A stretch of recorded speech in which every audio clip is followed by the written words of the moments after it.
O vivinga o le tua mpespesenga whaaleanganga e pe ona whaafonga mamai mo maila tātou tunu ui le nei fo i vaenga o le tae ao e taurunga tuai le tātou sauni ngā lotu na tāpena ma saunia e lana au auna le sunga i le whaafengainga o le kalisi o le Samoa Worship Center mai i vai telefonu sunga basta fia lua vai le tito. Mātango fia le upu folofolaina le tua i le rei tae ao. Te manatu fo i le nei vai tau i a ma le nei fo i taimi o le tausanga ma le soifuanga o lo tātou iai. O tele mea o whetu leni mai ma tau whetuli mai e a ma au maia le loto popole e a ma le atu vale o tātou le tele o taimi. A whe mai le upo le atua i le nei tae ao e pe o na laungaina ma fofongaina lana au na e la fwa i le atua mea tātou te popole ai. E au te loa o tātou umalava e iaia mea tātou te popole ai i le aso ma le aso, o le lava o le whaasoa, o le tali mai o se tālo sanga, o le whetau i o lo mana onga ma se mea o lo e tau ma whai iai. A wha mai le launga le whaiwhi au le tai au nei, e la fwa i le atua mea tātou te popole ai. O le whiau tā ua na mo tātou malawa i le nei tai au, o a mea o lo e popole ai, tama ma le teine a onga, suenga, o a onga, ea, o hawaenga uma, whapea fwoi a inga la tau ia. Tātou la fwoi le tua mea tātou te popole ai le nei tai au. Whaftai tele le au na le tua sa ima le upu whamalo si au le nei tai au. E le ia se isi mea e whamalo si au a ia te oe maa uma tātou uma, o na o le awhionga le tua. Le tele o whi tāma whainga tāma lu i tau o lo tātou whaafasa ngai i le aso ma le aso. O na o le upu lava le tua e whaatonu folau ai lo tātou sa ma au maia le malosia i tātou te tū ma te te atu ai i whaaso songa ma lu i tau o le soifuanga ma le olanga nei. Tau ina whamanuia le tua i le whaafonga ma le mai mo mai o le tātou o tunu o le nei tae au i anu ma le mana le upu fola le tua a manatu i loto ma nganga o lo tātou o tunu le ngata i Samoa nei ma Samoa i atano i mamao.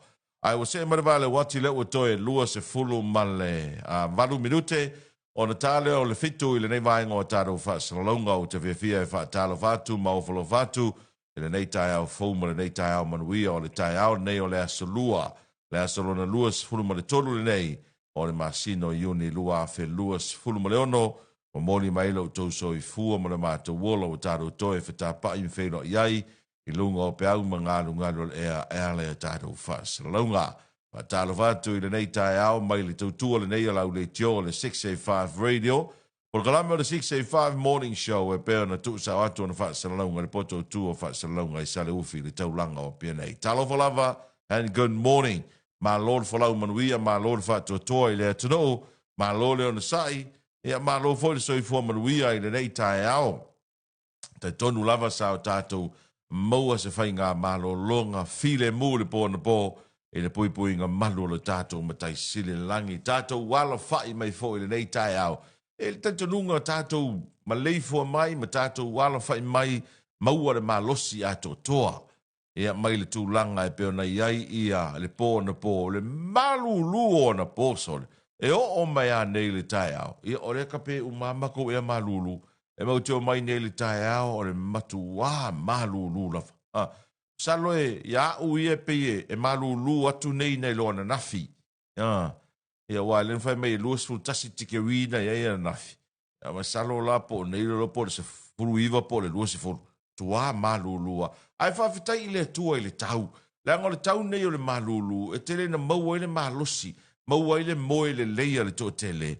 Pau ale ponga, o le whaatūtūnga tāi o le atunu i le tāi au. Ia au whesuia inga i o le tau le lalolangi ma le tāwilinga wa i nei. Wa amata foi le tātou wha masani ai.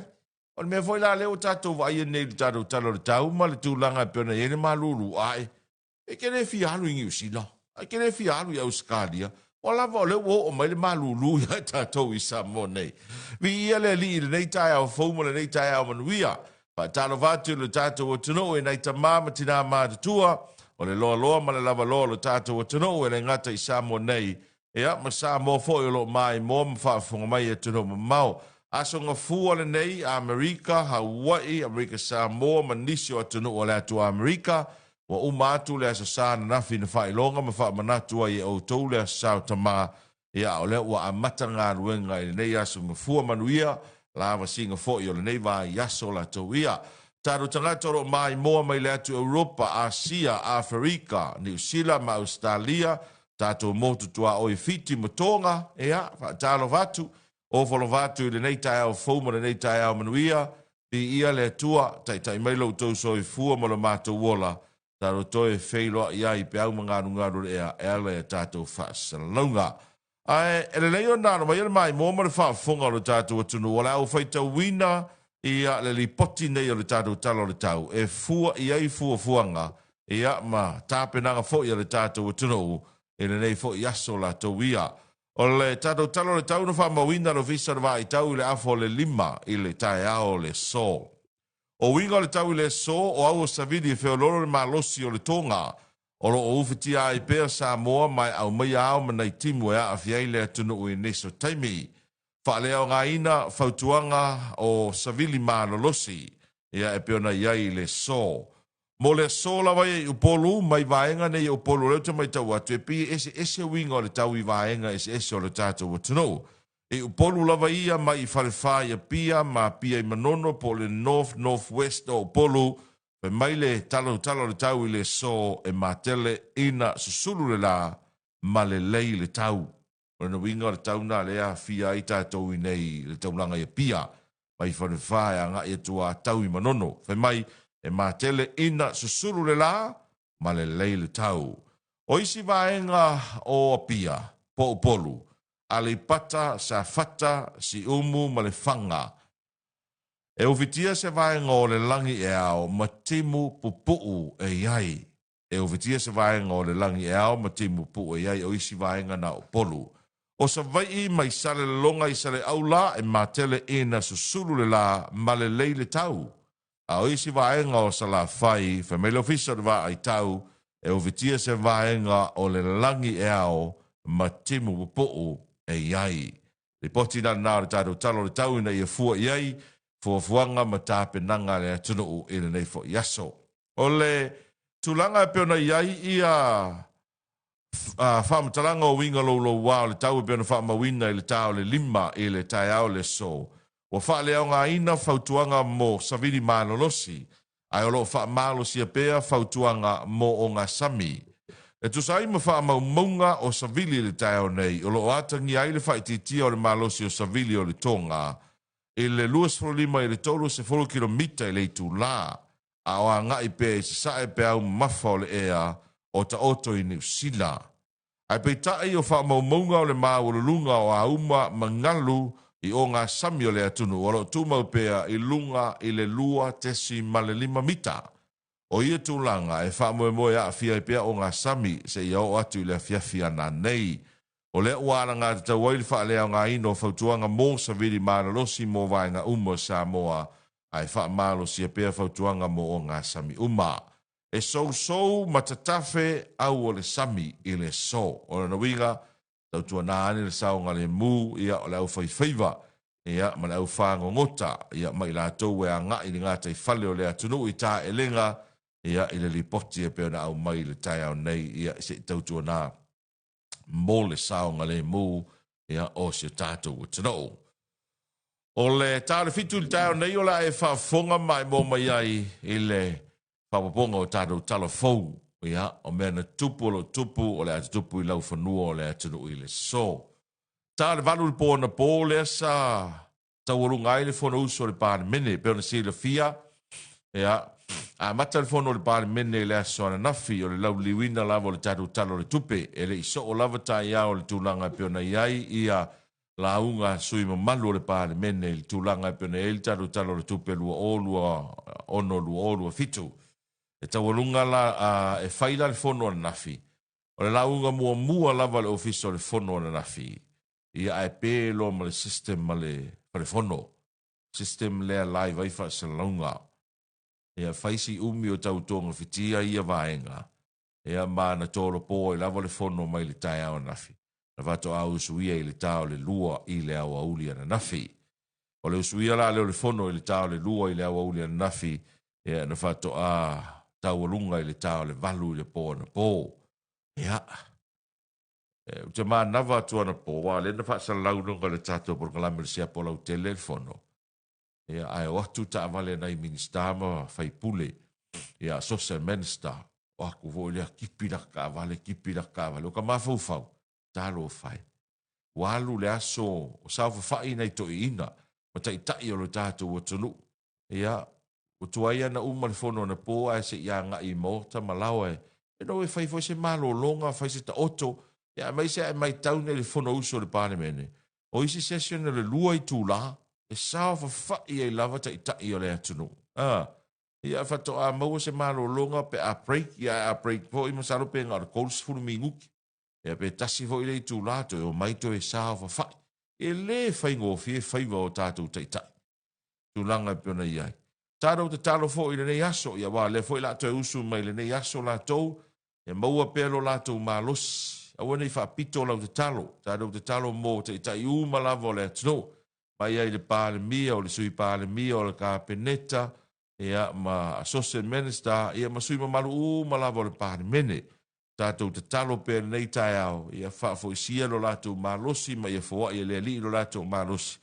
Ia wā le fona usu o le pāle mene i le so. Ia o te loa fo i masalo le lope umatu nei aso ua, o so o umalava la unga, a sui fai pule umalava. Ia ona to muri lo le i le la unga le, wai muri a la unga le te fono le komito tupe wha pāne mene, le fionga ia tira fono. E umalona la unga ia le te fono le komito tupe wha pāne mene. Ia ona tari fai tau lo le o le malo i la unga minsta. Ai eira o tari tonunga, o le tele fo i o a fo i, o whaui la vea ministale o e nei. O la ua tele na umana tani a ministani se o fesili. Ia sa fesili ngi ai e sui malu o le pāle mene le fono usu mai le vai aso na se mai atu nei. Ma nei vai aso. Te lola, a o fo e te mia la ungai a fionga i minista. O te lola fo i ele umini a la tō sanga. O ala o fai lava matali ministale tūlanga e peona iai ia fesili a sui malu o le pāle mene. Ia a tātu te talo le nei aso. Ia foa ia le tua le malosi fa fawina e tai tai alo tātou o tunu le fionga le fonga vitalai, le fionga le pāle mia o le sui pāle mia o le kāpeneta, ia ma sui mamaru malava o le pāle mene, ia maua lo lātou malosi i le so, ia e toi wha wau wai le fona usu o le pāle mene, e lava lo tali tonunga, ia o te loa a vave na tali le malo, a le umatai au, o te loa po le astofi, e o atu ia i wa mai e ma pasia alo ia i lo le tatu talo le tupe e le tau wana pasia le talo le tupe ia e toi wha ngā i o iai ia porokalame ma le tele fo i fuafuanga le maa lo la tau ia ia ai o le tatu te talo na i le nei aso a ngā le leile tua ma fua i le maa losi i tai tai o le tatu o tunu umale sui umalavo le pāne mene ia wale fona uso le pāne mene o le ai i le nei fo i aso la tau ia.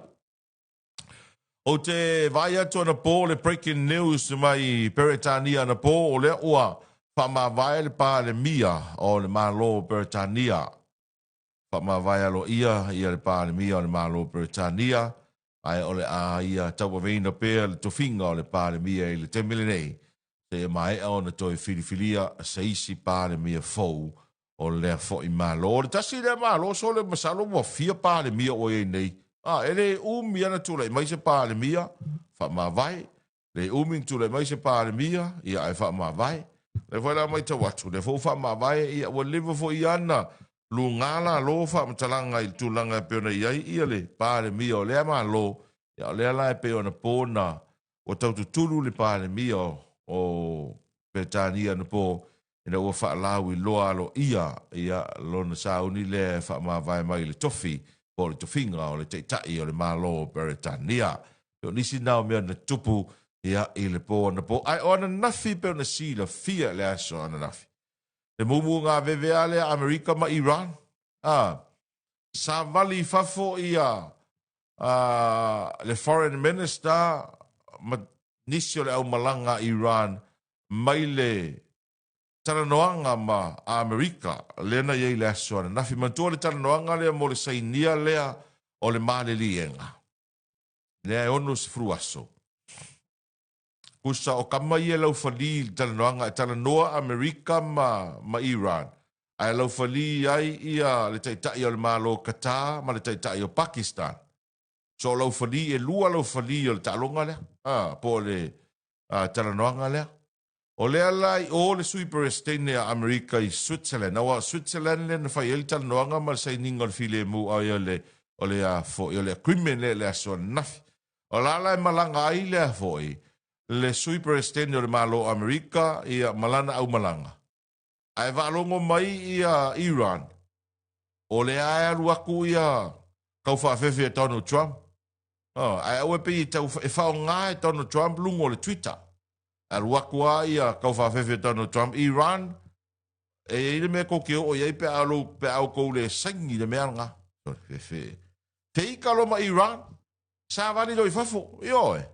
Lea nena ko kau wako le video lungo le tato Facebook. Sa vali sa o i fafo le foreign minister ma le umalanga Iran. O le fia i la funga ia Donald Trump. Ma ti man mai ia i taitai o Iran. Donald Trump ina ia whaiatu sana whatu e senga ia Iran. Ia o leo kako role ko ngu leo Iran o le makua pao ason. E makua li kia fo ia ko ngu ia Amerika. Ia peitai. Ina ua sa vali fafo mau ese o tau fato to atu lava e le pale mia o Pakistan ma te tai o malo Qatar e na o ai fafo e o kwale ko yo la ko tau le ngo foi ai ke ko ya lu e ko e mo mai me pu atana o la ko fo i mai salu ai po mari dia ingo e ingo sala ko ki le o tau pe ia ko mai foi la ia o le ala na toi fa wa tala no anga ile sona ma mali e ai le mali e ngale o le onu suaso peitai o le alava e langa mai le vai ngo tu stala e ai te tonu o atunu te tele langi e le mo i le asaini ngari ma e pe o se me vole na fa tonu ai e ia vaenga ia e fa pena ona le tali tonuina e le sia tunu ia le saini ngari ma nei. O Iran la tauia fai maita la te tai o Iran matua desperate ia Donald Trump ma Amerika e sengile le deal po le agreement lea. O le desperate o Amerika o isi pine wha mau fai mai ia le wha mtalanga Iran. O le nau o Amerika e vave saini le deal lea. O no le tūlanga o le suau fatasi ai ma le a fio lona tamau a inga. Le fo e wafala la tu Amerika, le tolu se lau piliona tu pe Amerika, e maua e Iran. O le soani Amerika e toi piodai, pe toi fauai, le tamau a ingo Iran. E peina o le kau sao kala Iran. Au Amerika ia, tele fo ila tau e leo fia ia Donald Trump. Ona o a fianga o le tamau a ingo o Amerika, ma le langi o lo ia il temel nei. Ja, e fai o le vale o Amerika ma Iran. A la fo e le vao, le vaenga le Hezbollah te tonu o fo le panona, ma Israelu. O le ranga o mai tau atu ana nafi e pe wakau sai le sui Palestine o ai foi. O Amerika nga i a Benjamin Netanyahu o le pare mio Israel. O le tauna ta haufi a lona tu ipamuina o le panona. A fe mai le tala Benjamin Netanyahu. E le o maali liun tangata Amerika i le kauana ngei. O tangata Israelu le o so fai le Hezbollah le maali liu. Mai le fa tafa Israelu. Kioi. O le wingala na o le wamtalanga. E beina a mata le tau au auto o lua Israelu ma Amerika. Le pingingo Iran. Pingi a koi ma le pangonga. A leo mai kawaku. E la o saingi le whengai ngā Iran ma Amerika. A le o fia awa i Israelu. E le o popole i Israelu le whenga inga lea. Ia, e tātou turi mata ia pēa. Tūlanga e peona iai ia. Vevesi le laulangi ia. O lo tūla i mai le rei taimi. Ia, o lea lawa te le a whaina o le tamau a inga o le laulangi. Ia le fo ia a fia i malu tātou. Tunu ura tau ia.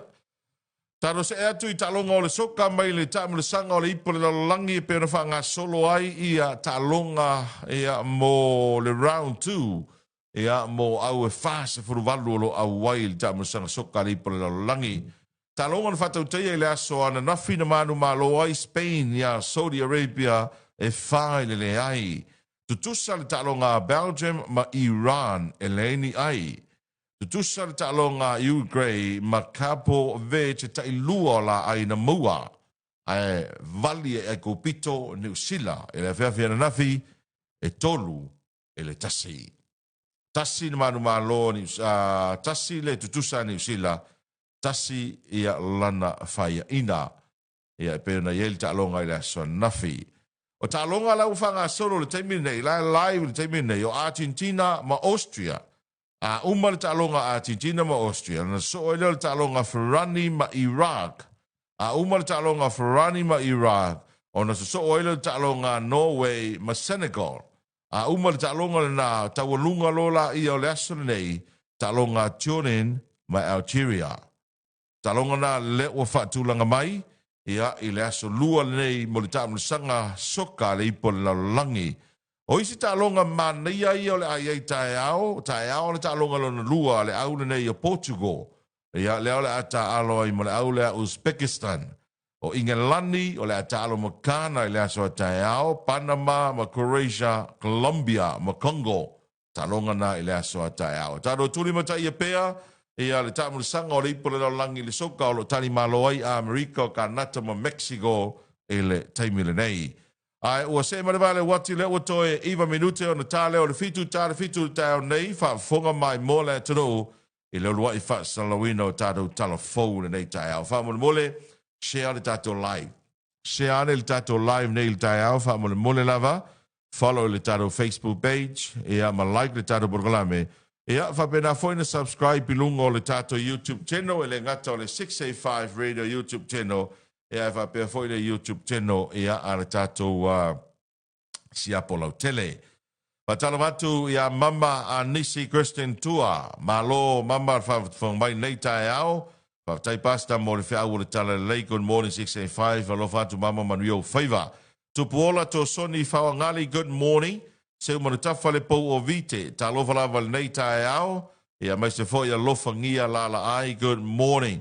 Si anava te vita ki o si anava, good morning. Ta loto TLB, ta lofa lava, le au pepe Ioane Tinonga, le mafuta mai nai o Tara, ma loro se fo manuia.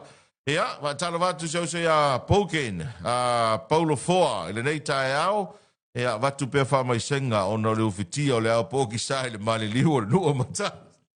Paulo, o lai whaparangi rea so matai, ioe, o le popole, whake o kusi.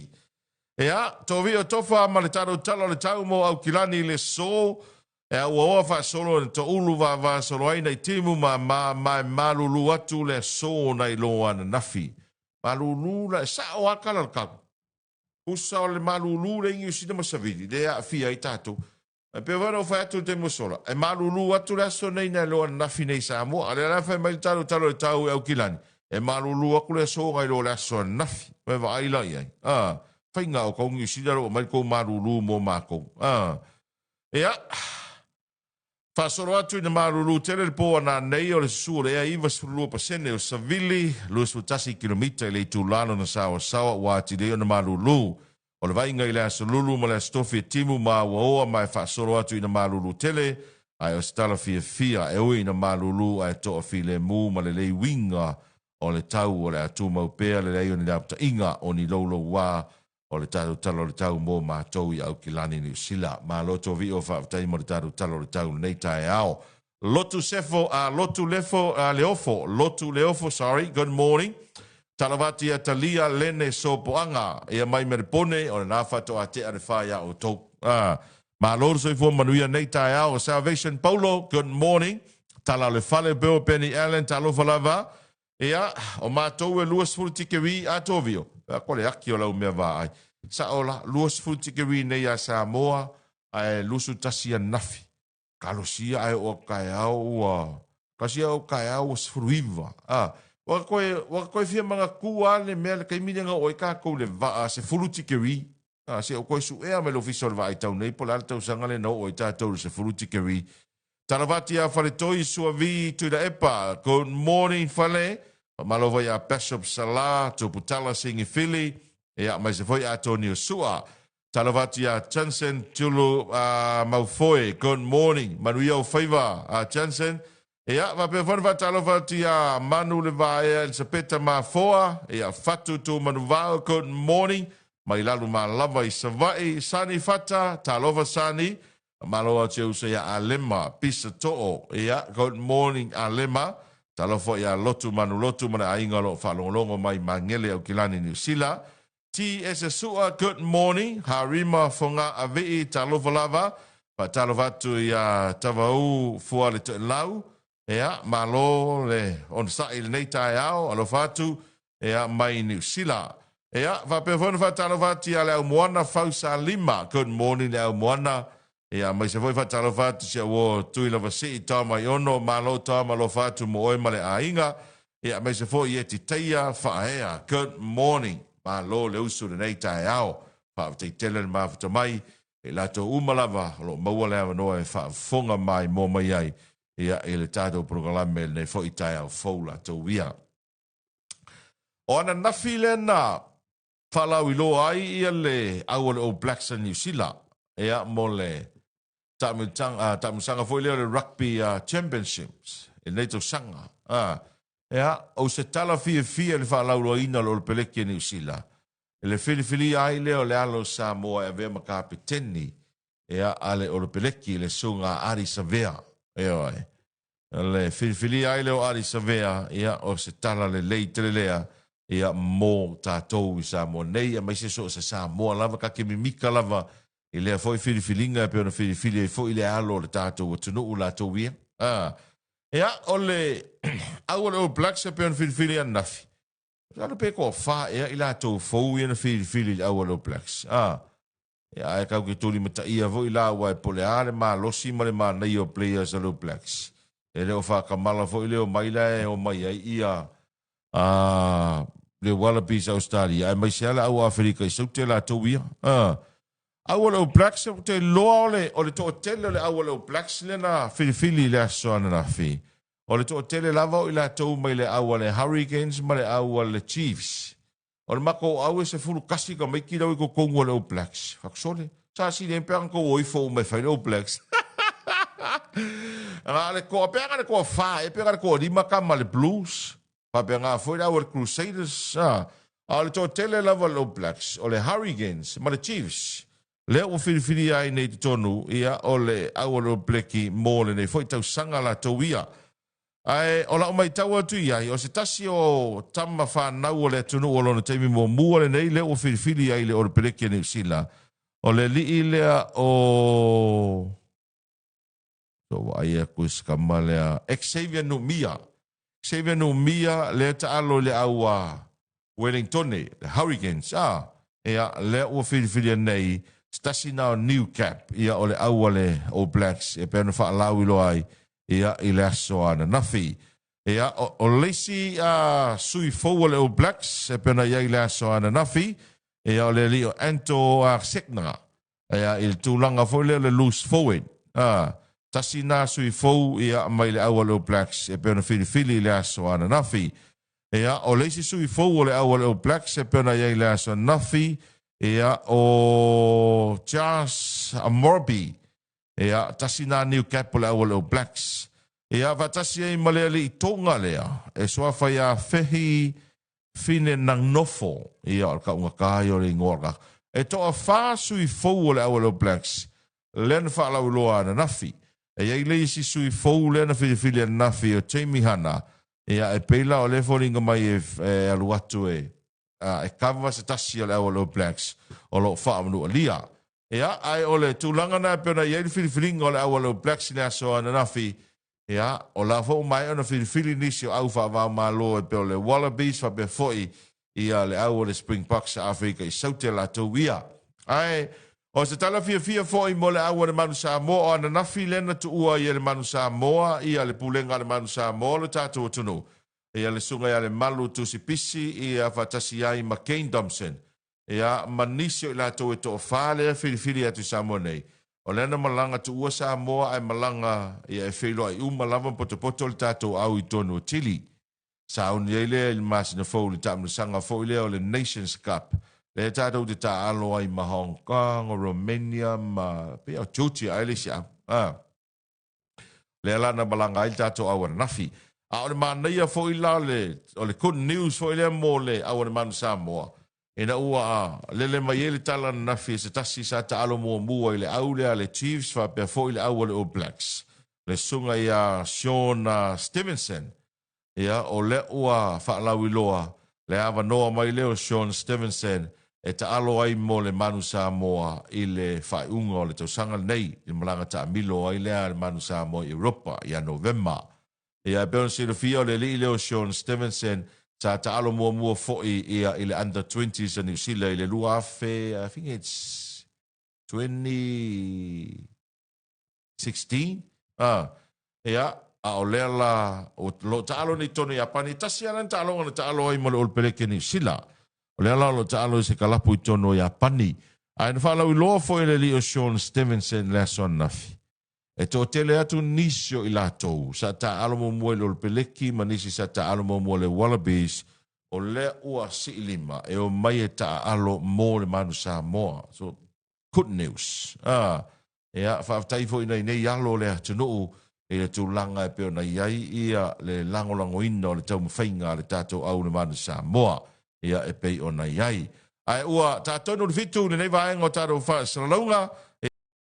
Tātou whaasalaunga whapesinisi peo na mai mōma whaafonga mai le tātou tunu o le nei tai au whaaftaitele le vaenga le Federal Pacific Finance mō le nofisi le fia.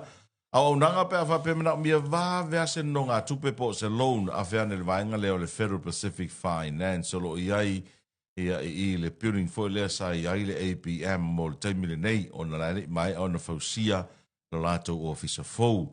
Au ne ngalo le tautua le PGI po le Pacific General Insurance pero si la fia ne vai tau le telo mau fala valave wa fai nei me to tino e mai se lava o ta vale ai le lei lava la vea ane lau ta vale pe tupu ane se fala ve lave i lo maota po lo lawa po ni me to tino ananga ta ai le se me ve vesi e lo mafu fau ono le tūlanga o le insure me to tino ia pata sei male au nanga le sap pe vona tala fola sai le so na fitele fa la wi loa fa bitoa le sapolo i nei vai tau ai maise o le tūlanga fo le pe toru le fa o loa ai tasi ale tau e fa tau mai nei o loa i e toru pe fa ia i le latou fa la wi loa lo anu nei fo i vai tau la tau ia ai ua se mai vale wati ua 10 minute o te ai le fitu e il fa mo o le afo le fitu le dai o nei tau no mai sui o le fa lo fa to anga tala fo i fa la wi loa ia o le whalalo whatoanga o lo iai nei vai tau. Ai whatalo watu nua malo le usu nei tae au? Ia, whatalo whatu tono taua, whatalo fwere mai moa ma le whafua mai o le tātou tunu. Ia, i nei tae au malulu. Ioe o le pau e Yesu ingo le tātou tau le nei vai yasu. A mata mai la vai malo se tua o loa, ia ma le tūlanga e peo nei ili sa vidi whai ingo le vai yasu. Ia, le peo o mai nei le solua li u malo, si le malulu. Luas furu tikewi. Iso. Lusu tasi an nafi. Ana le pola sa. Pola sa. Ai lena luas furu ana po malamalama ni. Malulu o kulanga ponga le pola sa. Asu wiva langa ngi. Ia. Asu lo solo ko ia. Ia. Pau pega ka pule le kala kau. Ia esa. No tala noe no fiso le vai tau. Ia. Po le ale record a tātura ia i le malulu. Afai se furu tikewi. Mai ele vai teimi na palasi dalo se furu tikewi. Vai aso le se ma vai atu nei. No va ai atu ia tonga. Ia. Se furu fati keri. Te wa i tangata tonga ma ofu malulu, vai ofu mawhangawhanga. Ofu champa ma. Kama. Ai kei rau whai tau atu li potero viso le va ai tau tonga. O le record a tonga la iai. O le valu tikeri. Sorry. O le kasi iwa fia ia. Mai la e mo ia la e malulu ai le ko au sia la mo la longa we va ngalo ke ma ya ka ko o i sfuru o se fulu ia be ka ke breaking of the record ai sa e ka ke ma ko ku nga ile lo fo malanga le o le ku ai se ko record ia wa ai fika nge tu no te tele li to tawa ia afuani America ia o le sau le sistete e mama o ile alu i New Zealand. E la talata ile i New Zealand. Pea fu e pena so ele la tatou ma. Ma New Zealand ma pea fu e atunu ue o le lalolangi. O le sau le tala se uso le Amerika ia o le sa au ina o la tau tafaunga. Ia au le sistete o le vaa fu ile le fitu fa fitu. Waka fale lua o ile. Ia e ka iwa. Iwa i kulai alu e le siskeke ai ku le alu e lungo le ele. Usa le kilo mai lalo le o stete ai o Amerika le ai alu e le va. Ia ai a fa pe o la e makwa i malulungi usila. Io E no la pramela ale malulu e mtato. Ia sa. I think i mamau le sistete o Amerika, le sistete o Amerika. Langa foi langa o le kala kauring o fai tau an nafi mal tau nei. Usa o sa vili le angi mangi usila le na veka kou. O le ara e sa le ia o le tulanga na le pene o le malulu o ni usila. O le au mai nei le ave o sa vili le a fi ai tatou. Ia wale pe fa e tu la le tole va i nei. Io e ni usila. Ia e fikala i siskeke o Amerika ka iwa ka valu i kula. Ala e malulu mai. Ona winga la tatou foi ai. E fa te tele ina le malulu o tatou. Ia ai fo. E loa le mera urongi ka fe. E lo pe o a kui a au kuso ka ko papai. Ia. Lo pe o ke au kuso. Pe o ke au kuso fe ala ngel kai a ora fai mai le kala ale fo ia al kama lo ron ko mai hani. Wa pai. O suiga o ya le we kai a. O mi ke me fa vela ka vali. Ia. E me se la le fa aka o ti o ta tele o le o fa si malulu. O mi singa kai me ki ile e ave vela o ka vale ka fa mal la ki. E o swinga nga le o ko mo mo winga ka ya. Me se la gay. Alma ngai e fo malulu. Fa fe kai le il malulu. O se fe kespa. Pero ko pega ko ya. E lua be se fe kespa se fe maleva. Ja, sao. Se fe maleva. So isi wori ka e le furfur. Patalo va tu le wall por galame tamai a sasauli. Pe a sasauli lengi usila. Usila. Pe malanga. Lo pe ngalu a war kasi dia ke ya wo wedding ko nge fa kope. Yo, lo pe ngalu ka longa. Ya pola ngalu fa fine matamaiti. Ia, sauli. Ba yang se vai ngol nga ku e ku ngelu ko. Yoi. Kala le ka fa wedding ko nge. Taravatu le sugati a kono ia fale ata fata ia mai se voi tuna moli Robert Peterson mangutia taravou ki ofo na fapalangi ni maliu ia triple T tau ia a pe foi MJ Tanimo ia Eleni tupu o kesene ia va pe foi ia ilato malavalo mau mai taro fa salonga nei tai ao malo foi ia feta presao oi caro falete fa tele tu mo leuso ia sa o ia feta o le winter tato mai ia ka o kamoto vio e o ti au kuso ko ila se fa rua Rending our lamb good morning sieni se loti ese ta lo fa lava se foi le mali ole o va con nuo makamaka ngafi le video le tala no nga foi le America ma Iran ia kusa a kungu ki kele le lang a o kungu ia lo fali o Pakistan ma Qatar ia kusa la wori nga le lo fali ia ka longa la wori ki kele ia lo lang ia Kusala o le mangkova o lai ko kongo o Switzerland i le fai el tanong. Ia. O la lai te tonu o Switzerland i le sui Palestine o Amerika.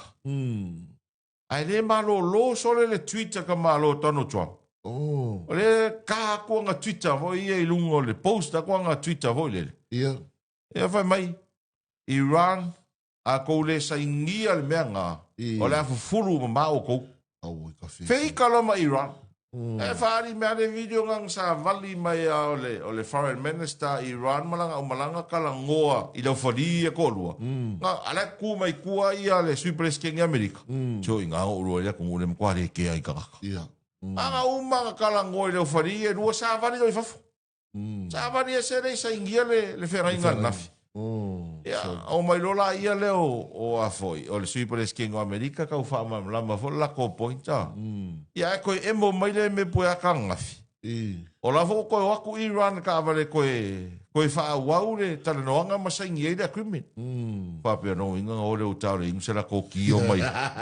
Ma sa ni tata no le tunu le Iran Sole. fa tu ya o tolo la le tunu le Iran o le vatili e o le tunu o Persia a fo ye tu spa ye swinga le su ye ngo tunu une e o tunu ele fa ngo fi fo e la toi la tano Trump ye mo na ma tau fa fe tunu une oi ele fa ngo fi fa fe tunu une ya wa fika ye tunu une i tolo ya e telo tangata ele fa pe tau oni tupe pe o ile ami oni tama o inga le io la wo fuala to wola no le o tangata they stand for the nation me veranga ke vai kungi ele fa ngo fiele le tūlanga i ai i a tangata tunu unei te tele me sa tunu wa leva na pule la langi e ri pule Amerika la langi pule Amerika le singa kara lai fa ko inga i kanga ka Iran o Amerika i pule la pe ya ka ko io lo o a inga ngi mana ngi le lolo sis o le a inga ngi a kara ngafa ka kupu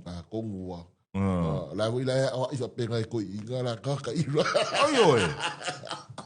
me o ko sa puso kana la fai ko inga ia Iran fa me o sa ko me kikire ko fa nga nga fi tano Trump fa fe me ka ko ia ai mo umala wala o sangi le a foi le fa nginga le la o to e mali di ai umala le na sangi fa atara no alola ia le o se tasio sui minister o le malo Iran ala fa me kala ai fo fe sidia ku ile le media fo ile ai e message ya Donald Trump le a fo le tweet mai ma po la sanga respond fo le ave mai kasi kala ko inga mai do you know what the problem with Donald Trump and America they tweet a lot they talk too much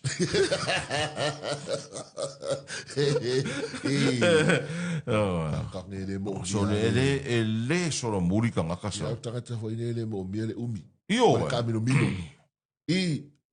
le ai umma makauki aso ile makauki o ka kangi nga kupu ke mi kusi le u e fio pa ia le sa wa e nga ka ke fai ki o ka sala elu nga kai mi le usika i o Solomona ma le usika i o ai ia ka kangi nga mi lo le mea sa o sole so e se makauki ka ke fai kau le news mo ka fai vo ile ka ke follow ia person ia abang kua foi la o le sainginga le nga saingi e foi le mo u le nga saingi Donald Trump le sole ia le nga polo misi e marga malo le apa ma wala lo le kau o le soa ia o le foi vai aku ia ala me la foringa i ruanga i fai tolu so kama o Qatar ma Pakistan so kama e pele ku le va o kama la ia le lau foria o makarango ia Amerika karango ia Iran ma kua for karango nga fai mo nga fai Kongo Pakistan fele lei aku Iran, fele lei aku Amerika, fai karangoanga i Kongo Pakistan. Ar karangoanga la lenga la sainginga la le tio lenga saing. O ko Kongo Switzerlangi. O maul mele wo fele. Ai aku lo fori e lua. So le au ka ngaka ke vai ko makwa fa au se o ngaka so. Ka kala ga le fai el mele fai mel fita fita. O ma fai kala i sala elu yo. Fai kala Palestina. O ma fai kala Iran ya sala elu. Yo baila o ya Amerika. Ya wala o kala Amerika yo ya Iran. Sole. Ai ke lo e tolo. Anga ko o ngile o ko ole ele swau. Katama Pakistan o inga le foi kau ke ilo po le foi sisi mele vili kwe unge pe o sa no fita tato atano usao o tunu o Pakistan makata le pe ele swa ai pe fai partnership ya Iran la foi me kala fita o kasi ala la ko o inga le o le telengo nei me o swa ua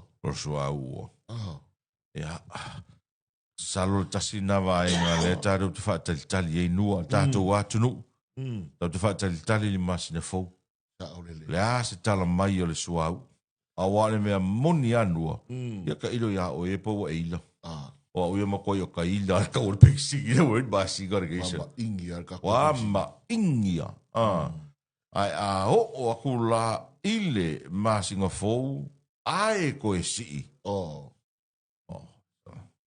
kia le rola po le aliskal e ka e o lo masinga fo ai ko si ko fa ku kulo la sur fo ngona ve me o me mongi aranga O le mea mongi ana ngā. Ai la sauro le ai usumri kai au. Ia. E afia ku yuka e piki E mai. piki mai oi. O sa rea piki mai tia liu. Piki mai matiali. A ko mai ko a kolu ale sa whangua. Piko le kua. O ka kongo e a piko ruma matiali. E piko ruma o onga sa whangua. E kero. E whakakara whonga. A le mea ngai ke wo o e ko kero ka kason. Ai mai se lalo lang. Ia ma mea wila vidi vai. Ke lo le mea o ka wala sue. Langa le maua inge. Ora o ka ma fau le wila vidi vai kai pio wila leo leo. Ai sa wa. Io e. Ma ko wila leo leo le nge ke pe ngi wila vai e whaingi afi vo i e. Ai ke le waalongu se leo se afi. Se afi. Ma ngai o pa pe a wila nga mai mai o ya Australia. Ke o pa Australia po ida kunga nga mai wila nga leo leo. Le ke va ai o po uma ki e au kai moringu. Ma ngai o wila nga leo leo. Ma pe sol pia ma ngai er ko inga wila lea. Vili vili mai ala ka wila vo le kai au. Ya malau fa me ia. Er fanga me i veanga. Io. Wale au le be se ala fa me. Sole. A fua ngi ri masina foto. Ele ka wanga si ka pe singi pa fa pe ko ka u me va aswa u ya yula. Le sofa. Io. Ka ko ifo. Ele ka unga si ia. E ka un ku ma. E ka unga ku ma. Sa u le va aswa u ya yula. Io. Ale aso mo mua e o yula ka unga. Pala u loa mai ile o le telefone nei tangata o le tato tunu. Wa a mata fo ina iloa o la il swinga le wa ya. Ai, ke le. Kele le tangata le wa tu sana mata wa ile ta fo ifa so i tu langa le wel swing or tato tu no ta o so ifuanga ma le tau o lo ia e mo ia tau le manatu ma fais a o le masina nei e sa o tara le masina ta no ita ya ba o mo lo le vesio le fu e ala fa ko ala ngonga ngi io e la ho ila wa mata no ta e tu telefone ia me so ina ia inga ta tal no fa so wa makawa iloa Pai ko inga o lai ke mingi o ka waka. Ana tua vole li poti vo ile na mai pe o le World Bank e po le ADB.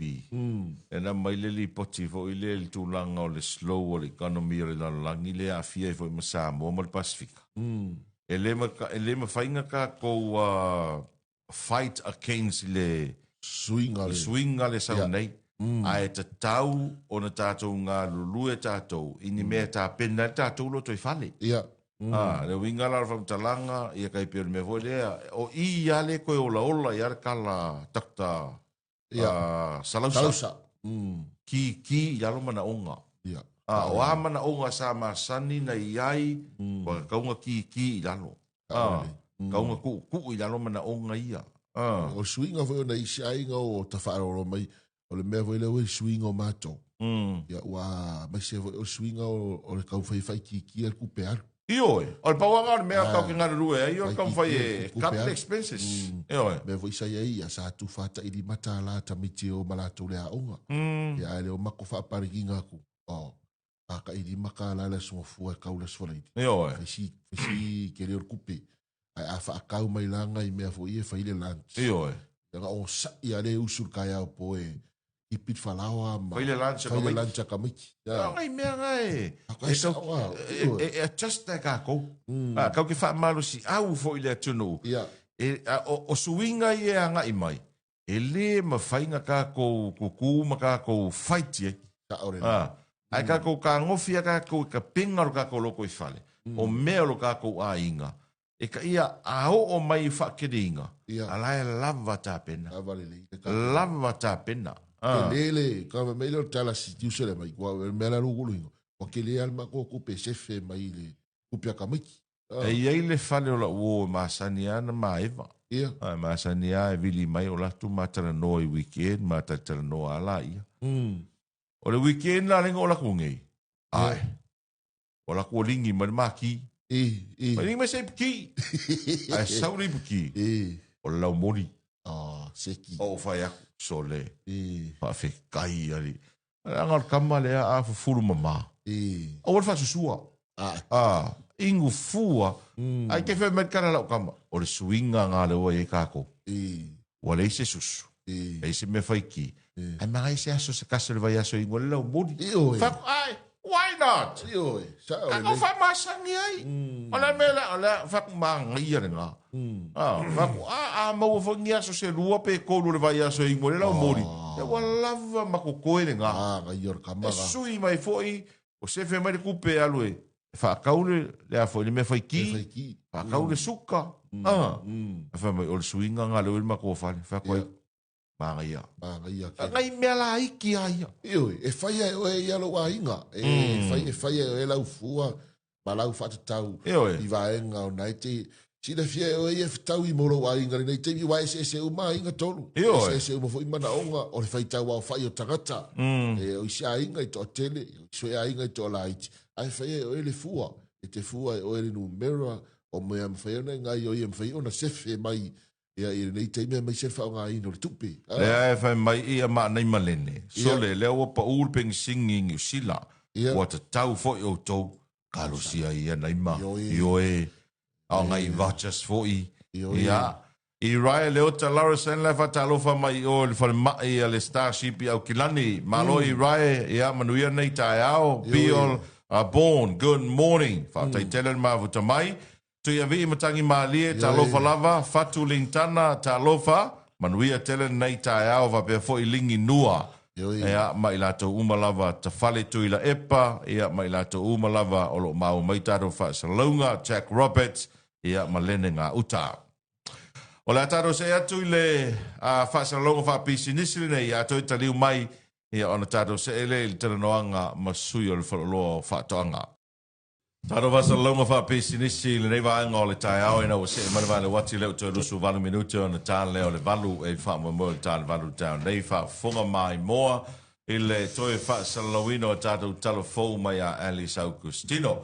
Au leo tonu maitsunga Ryan ia ma Crick le nei tai au wale tatu talanoanga ia pera masani ia infa lau ilo foi ia alfa lo fa tuanga ia I tai au o asolua te tasi fa talavatu Ryan ma Crick le nei foi tai au ma lulu ma lo leusu. Kia ora. Here mai. Leo ka koe ki sila. Le se tulanga ma lo tai au. Ele mau tanta fa mai mama I tanga tai ma lo si man. Ya ele o fufuanga ia to inele ia mse upu fa pena osa. Ne ki la rua malo lo si mangi.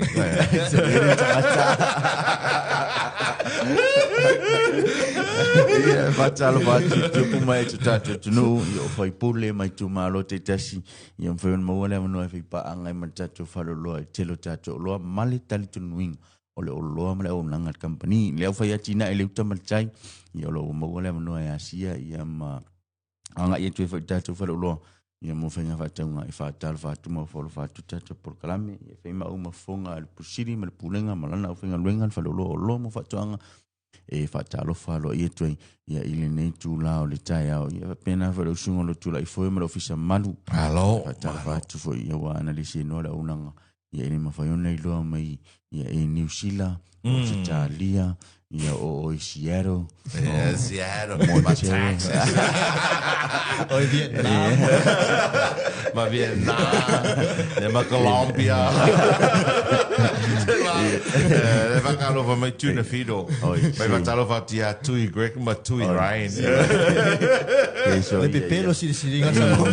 ai voi wo fera la waringa ko fon Mr Chicken mo se ne ai le chai ia ora na fatalo fa I se tato tunu good morning Samoa. Hello, Lusu. Maro Ryan. Maro Lusu nei tai au. Ia fatalo fatu pa io se tato tunu ia vele suafa manu malo Yesu Keriso. Ia fatalo fatu ai o le pon po sa tato mo moi. Pe tato tanga tau le ni fa moi moi atolu. Ia to fang mai tato lo tato tai sili lang ia. O fo le vi inga la vai fa fo ile tu fatalo fatu sambo ni tai au. Ia, alo fo ile usu nei tai au. Ia. Maruru le meari. Wa maruru ani me. Sa o Jack ya Rose ke mi la ang ko va. Jack, it's getting freeze.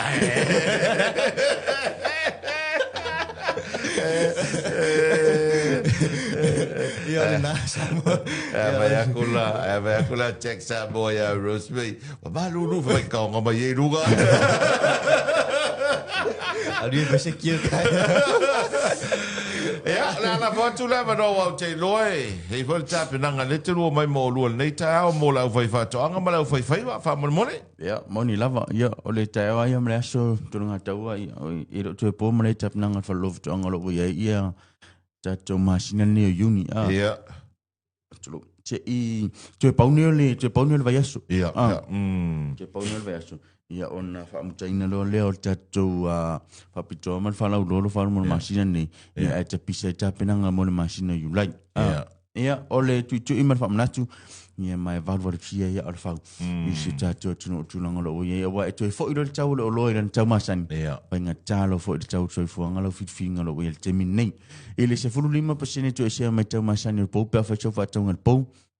Ia lo oni te min nei mai toi pau nei le vai aso ia ele ngate lea. Ole tatou fa pito de job por se. Ia o tatou fa pito o le job. O le fa alwina le lua se lau tala pe si li atu. I te tonu e tātou la toru sale le longa funga le ima la au tuwe tele. O na ngā wa aleo lau sua whatu sine lui siti. Tonu na mato ting pusa o tāpena ina. Ia e whaatino ina i tātou se. Ia olo o ye se wha moe moe ngā fo ile mate malanga tu mare usua ia waini le mo tele se la whai. Ile aso moe moe iulai. Se pingi mele se ia. Saba. Ia o le mon manunga ia male tūlanga o ia atuanga le porkalami. Ina ia mawhai ona fia mo tele se la whai la wala la tau ia se. Whai la wala se e funga le ia. Patinu ia fo se e vai tele ia. Ina ia mana ia tangata tusa. O le wha moe moe siri dia, o le amana ia ona o tatu tangata. Tusa titilo company ia, o e whai atina e le tangata tuatas. Mana o whai business. Awar se le ni lai la tu te whaaluina e tonu whalolo. O tupe sa mua lava. Ia e o whai la ia tatu o lolo whatauina walk-in. E tusa lava pau uma ia le o lo walk-in. Ma le o lolo whatauina nunga le marketing online. Ia po tatu online shopping. Le ala ia au nangar kakamo inga tunia video. Ia ngamanga. Ia ngai tapenanga mai ia vaenga samo market. Ia masu tatu uso na ia mankau. Ia skaku kamanga o le o tijinga whai mai ia tatu vaenga le mai samo tau. Ia o nisina tatu whapitolo whaaluina. Ia aili whaia ia le tele ma le anu wai. O whalau loa mat company whapitoa. O lo whaaluina tunu company le tuola vai la au o le whainga whaiva. Ia ma department e tase pe o cutting tools, homeware, hardware. Ia ma vaenga umara o ia tunanga tau fences. O lo whaia tunu le tatu company ia sa whai so. Mai la wala son fua se pa ia le stona. Ia wa tala no lo tunanga tau pa. Ele ila se si pasi dia tune le palo o mau fa lo fa tsa. Ia le palo la manu, ia le palo me to lo. Ia so la se tina e la fu mo, ia tan no lo me tau manu ia o fia uma ia va ngai. Ia pena fu la pa mo le fa ia tato si o mi tato fanua. Ia e linka na i tato po o fa ia tato fa lo a lo na mana ia.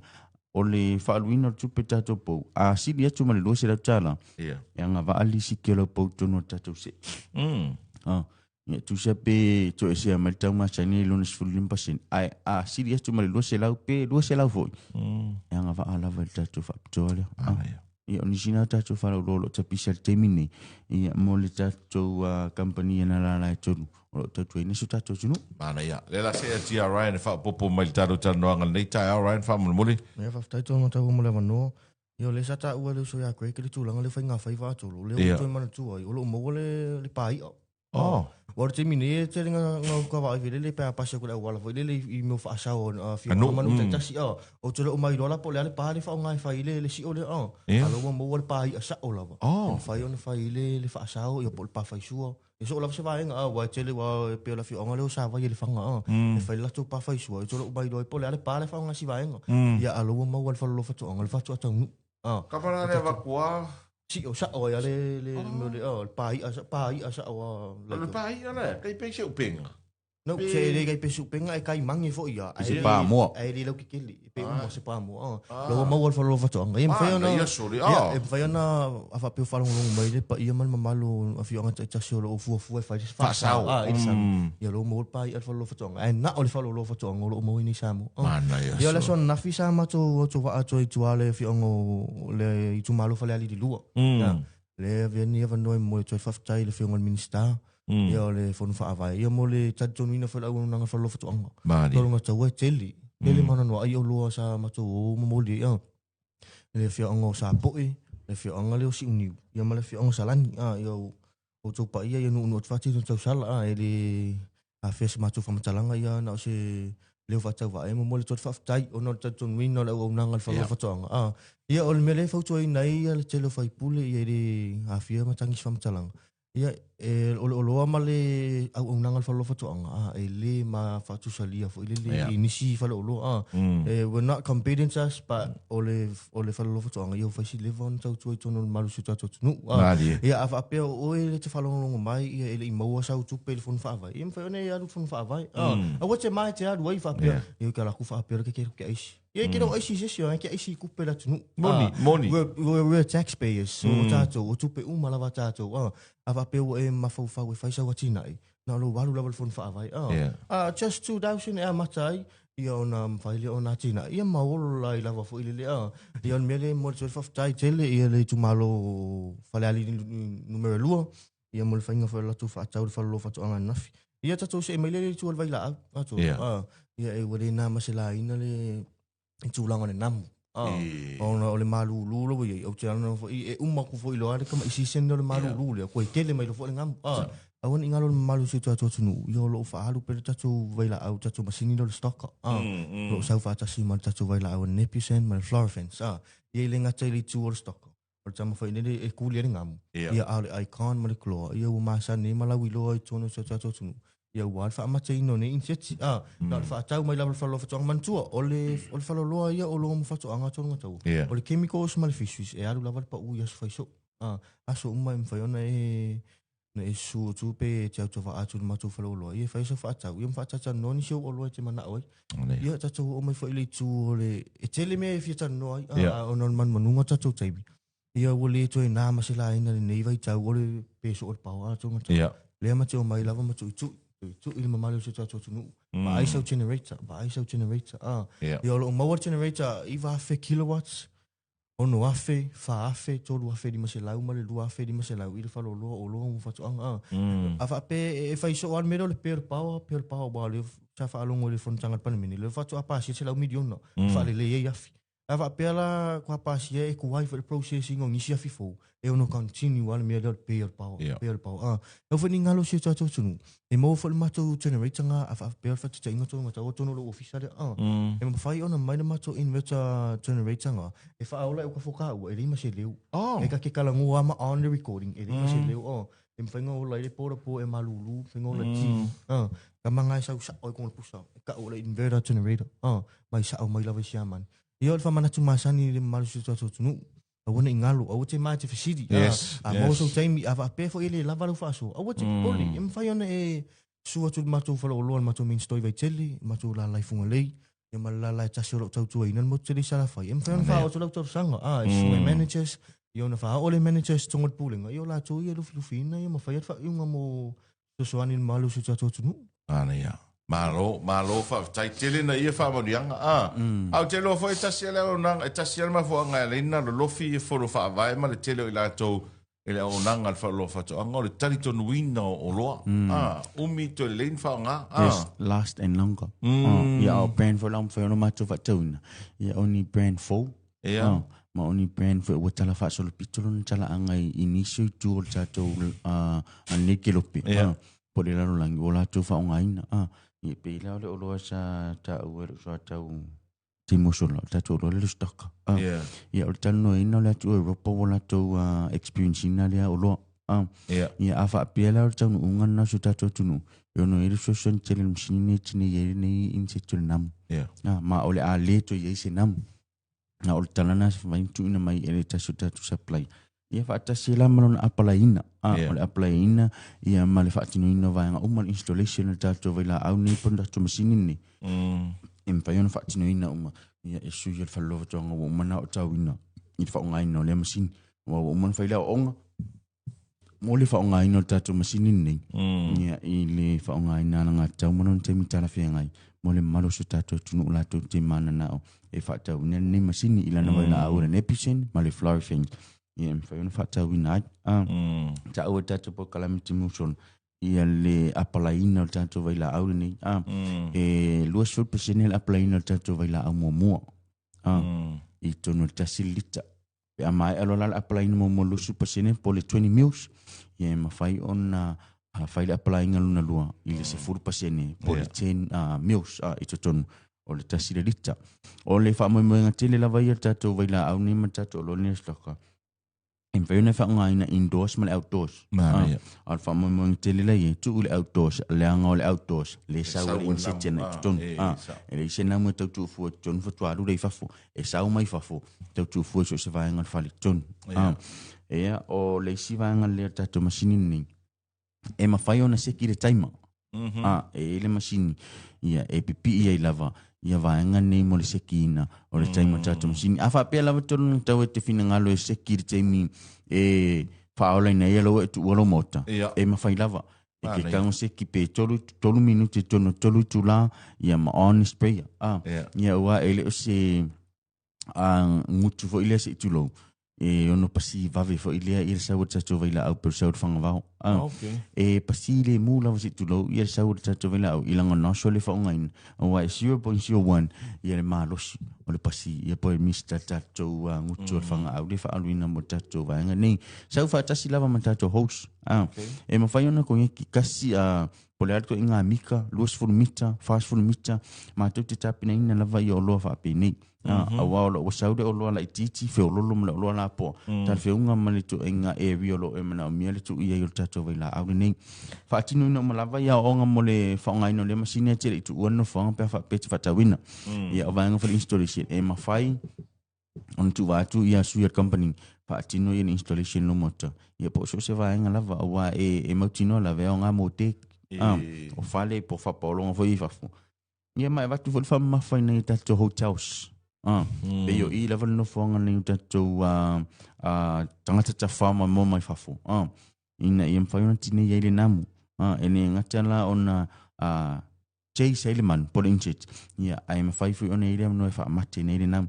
Ta Bennett Company, i le vaila au e whaamate. Ta Benefit Company, i le puipuinga, i le avanua e mwhai ona whaasesengi nei e ni seti. Ia mai no whanga lo omna o mia, i le tu de seina ma o lo tautu fuer inseti tonu su tato tunu. Malo, whaafitai, te leia vaenga, tā ua urua, sa mai e whaamanianga mōlo tātua tunu nei tai au.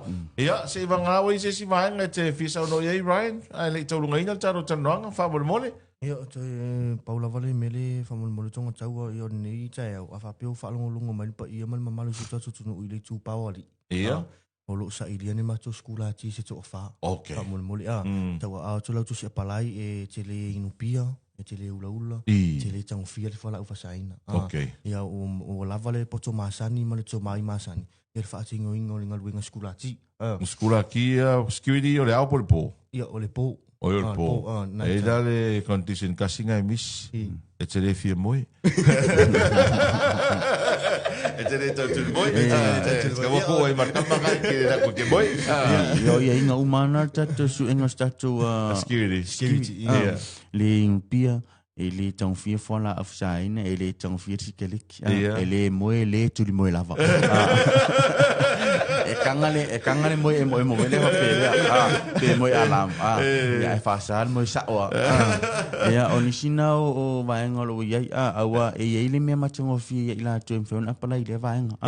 A whapete apala i le vaenga ai o lo silisila pursili mane manor company o lo iei ni uto mai mangi o wanga vai tonor officer. E ono iei le possibility e se ima iei oi. E te whainga luenga tu tonor officer. Ai tu sa ili se si mea.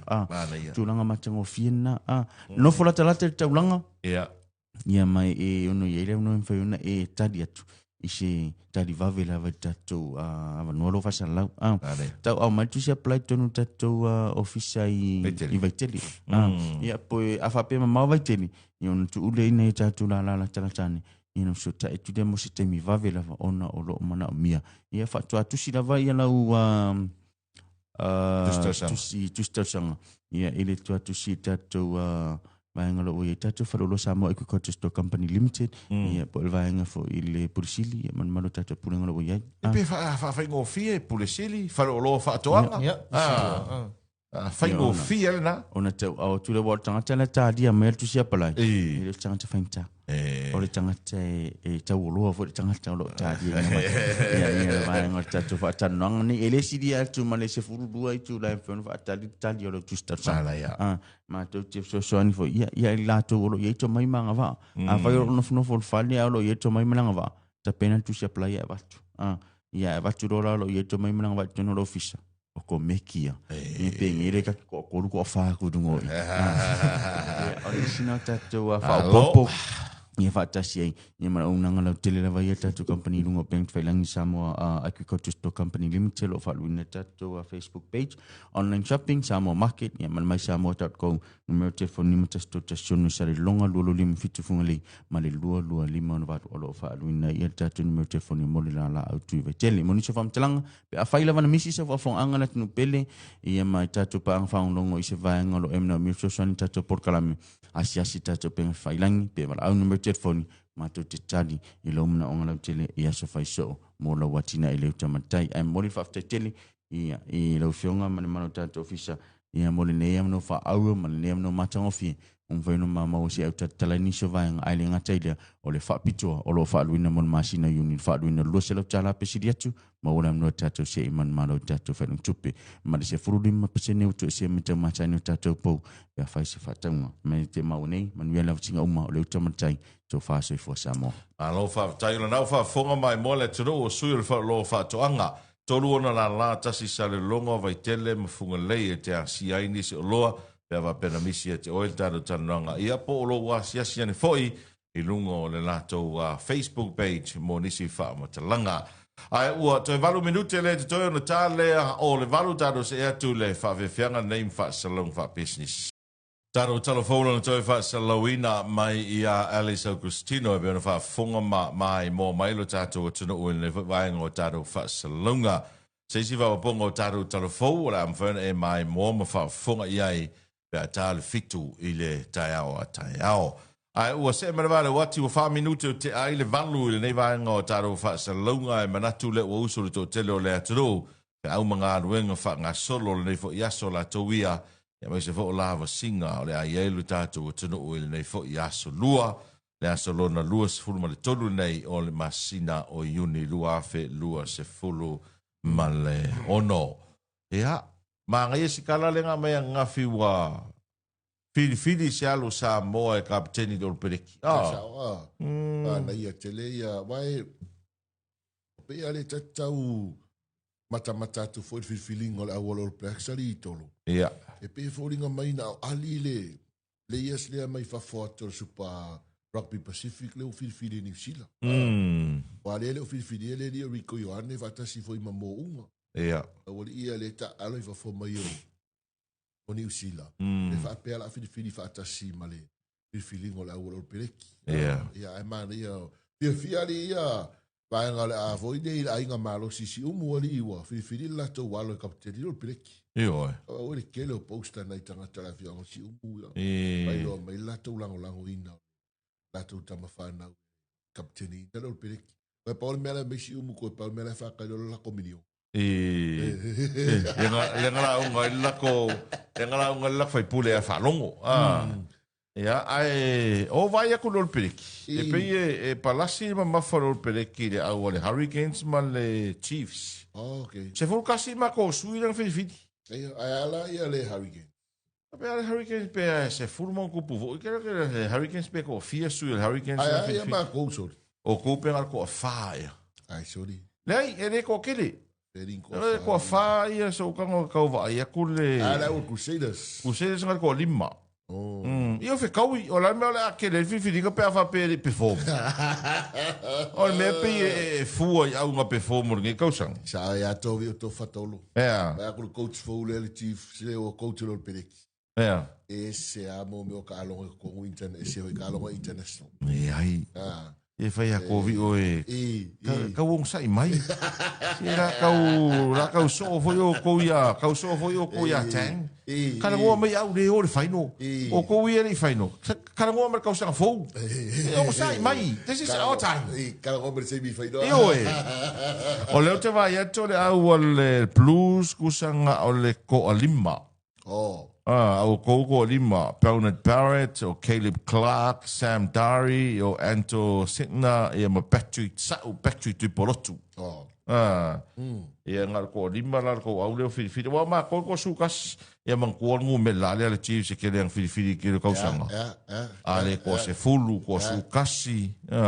O ka feo lolo mer ko au of kaya o ngal Chiefs. Si ka wong sai mai. O le mea wele le kupu ya uiang New Zealand. Yeah. Faya o nga fo ile Crusader. Yeah. Kia umara o Crusader nga feed. Fea nga oye, fa ma vair coach. Yeah. Kele faya inga le pereki. Yeah. E fo koe saul faya o nga le Chiefs. Yeah. E fo ka koe le ai sau wal mea kas. O ngai fo linga me fa ma vai fo i pēwa pēwa ko kele le Chiefs. Ia mangola le fai ma ko kala fo le nga fai le atino uwing.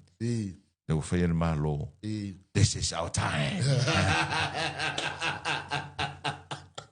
O me le o sai. Se yo fo kai mo le blues ia o kai mi o kai mo le matai. Ia ma ele se kai min kuma ki e o pere ki kai min kula i me le blues. Ia va pe o Graham Henry. Ai ma tu o ele va pe piki o ma le fai a o ngale ale a foi.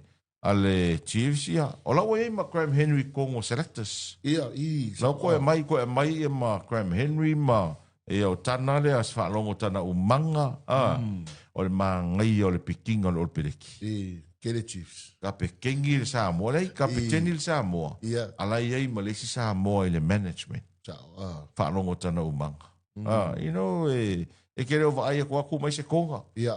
A o leo wha mawinga nge le Carvasol Pico, le whai a onga mua nei Stangata Pasifika, ua coach mua le Blacks. Dave Rini. Lei o le Cook Islands. O le Cook Islands. Io e lona pea o lona tina o Cook Islands. O se Stangata Pasifika mua le nei.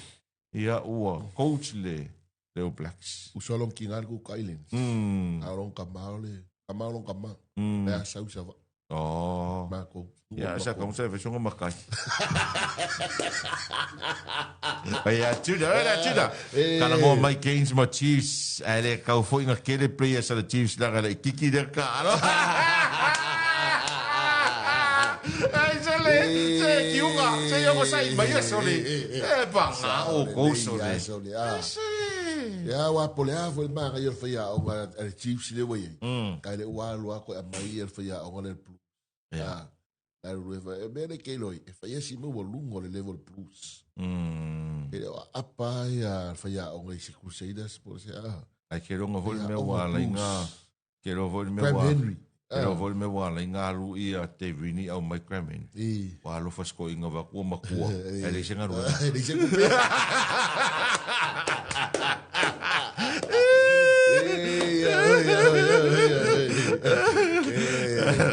Vaya tone tu lima. Ka nga ka lima ka ala alau ia le Chiefs. Kasi le loko le anga le ola geita le. Pa ia le au le Blacks. Wale tua mai ia au mai oi atu Europa. O moki go va sa tua England ma. We lese ma Farani ia. Ma ia kari akua. Vai si fale Kongo le tua le ngi silanga lu fai ul kausanga se va tu nei.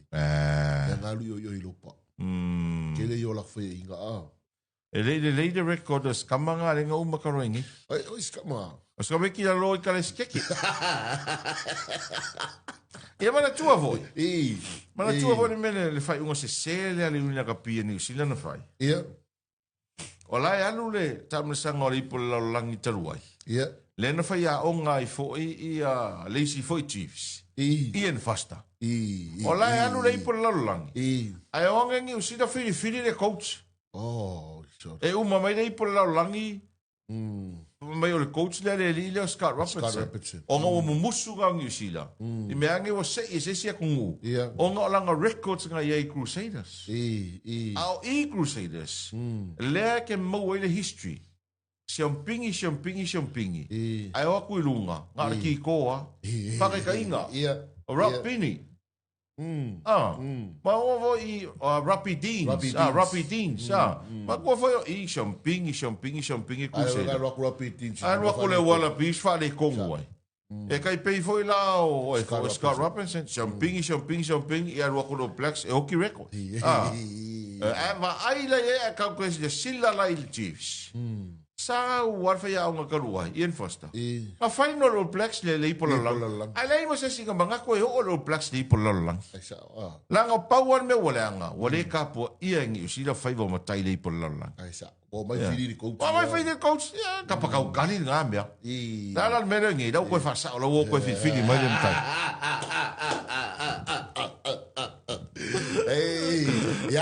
ko ka ole manga ia voi la tolo. Ta ko ka dia la le tua le a au mai Britania. Ia. O le voi la se ka dia coach fo le a. Io. Le Chiefs. Io. Io vai io okay lo ai kula ngole a o ile All Blacks. Ya pe ale le performance ale fa yao. Wala uia ku wala loya o ko ia blues ma Hurricanes ma Crusader. Kapua i loko le lei. So or kapua i loko le anga fa pe ngal fa ia. Ala fa de toi. Ole mele tele le Chiefs ole me na lambi ai le Hurricanes. Mangu ale loko. Mangu a. Ke le Chiefs aga lambi i wele ko. Tau. Mala tua o e nua. Ole me mol feeling o players. Ele filia le performance ale au. Ele fa pe afa ia inga le au. Ia fa sala ile o players o langa makua outstanding le ka alo. Mai ele sisena ko. Eva vai ngai se furu kasi players ale Chiefs. Au players fo ia fili.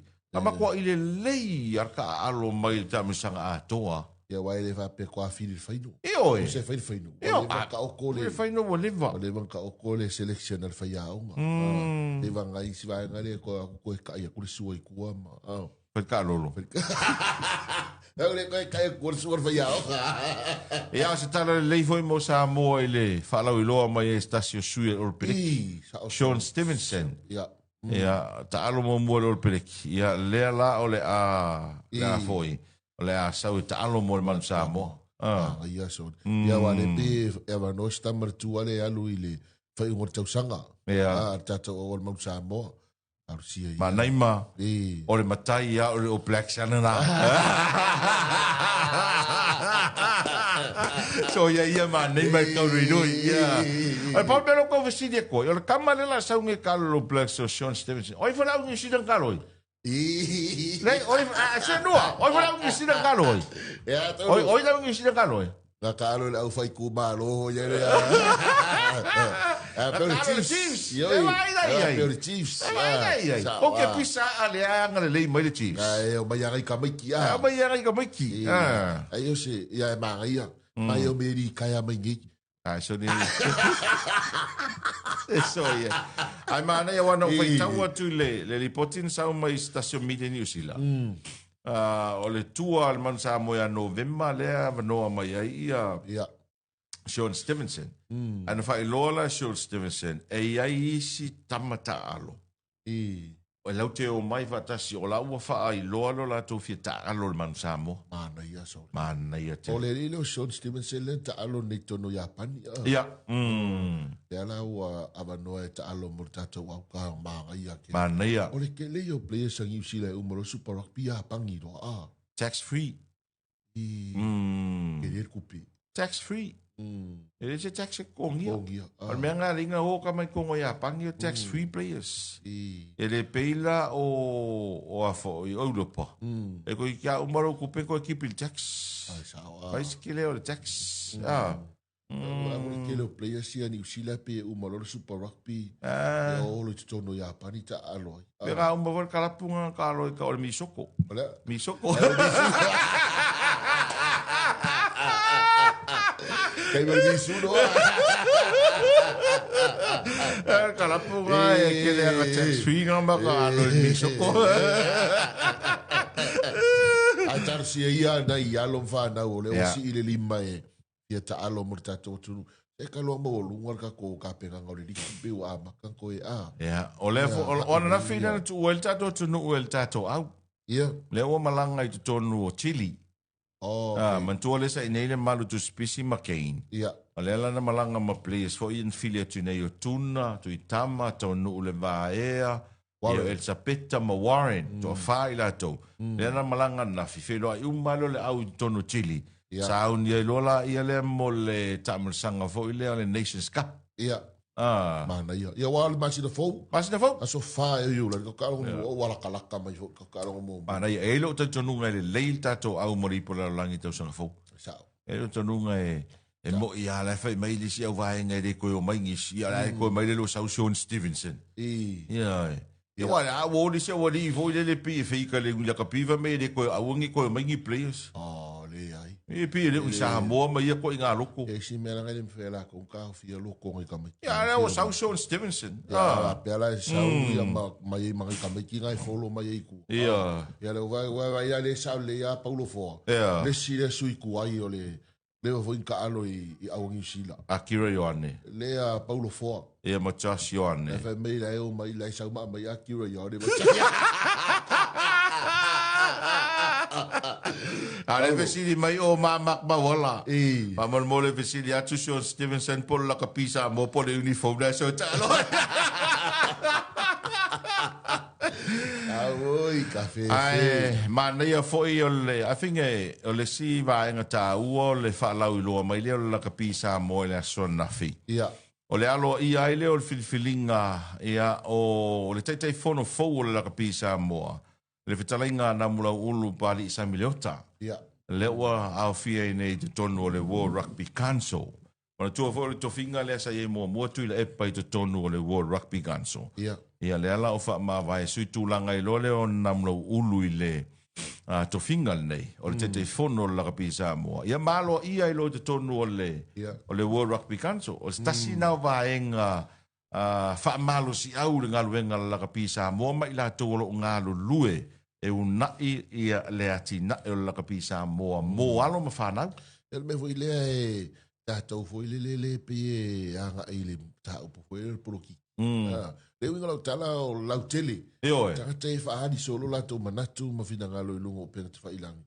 E mea le mari, ele tuu peo le, ta whai el kala tank, kala ngoi me au il kala.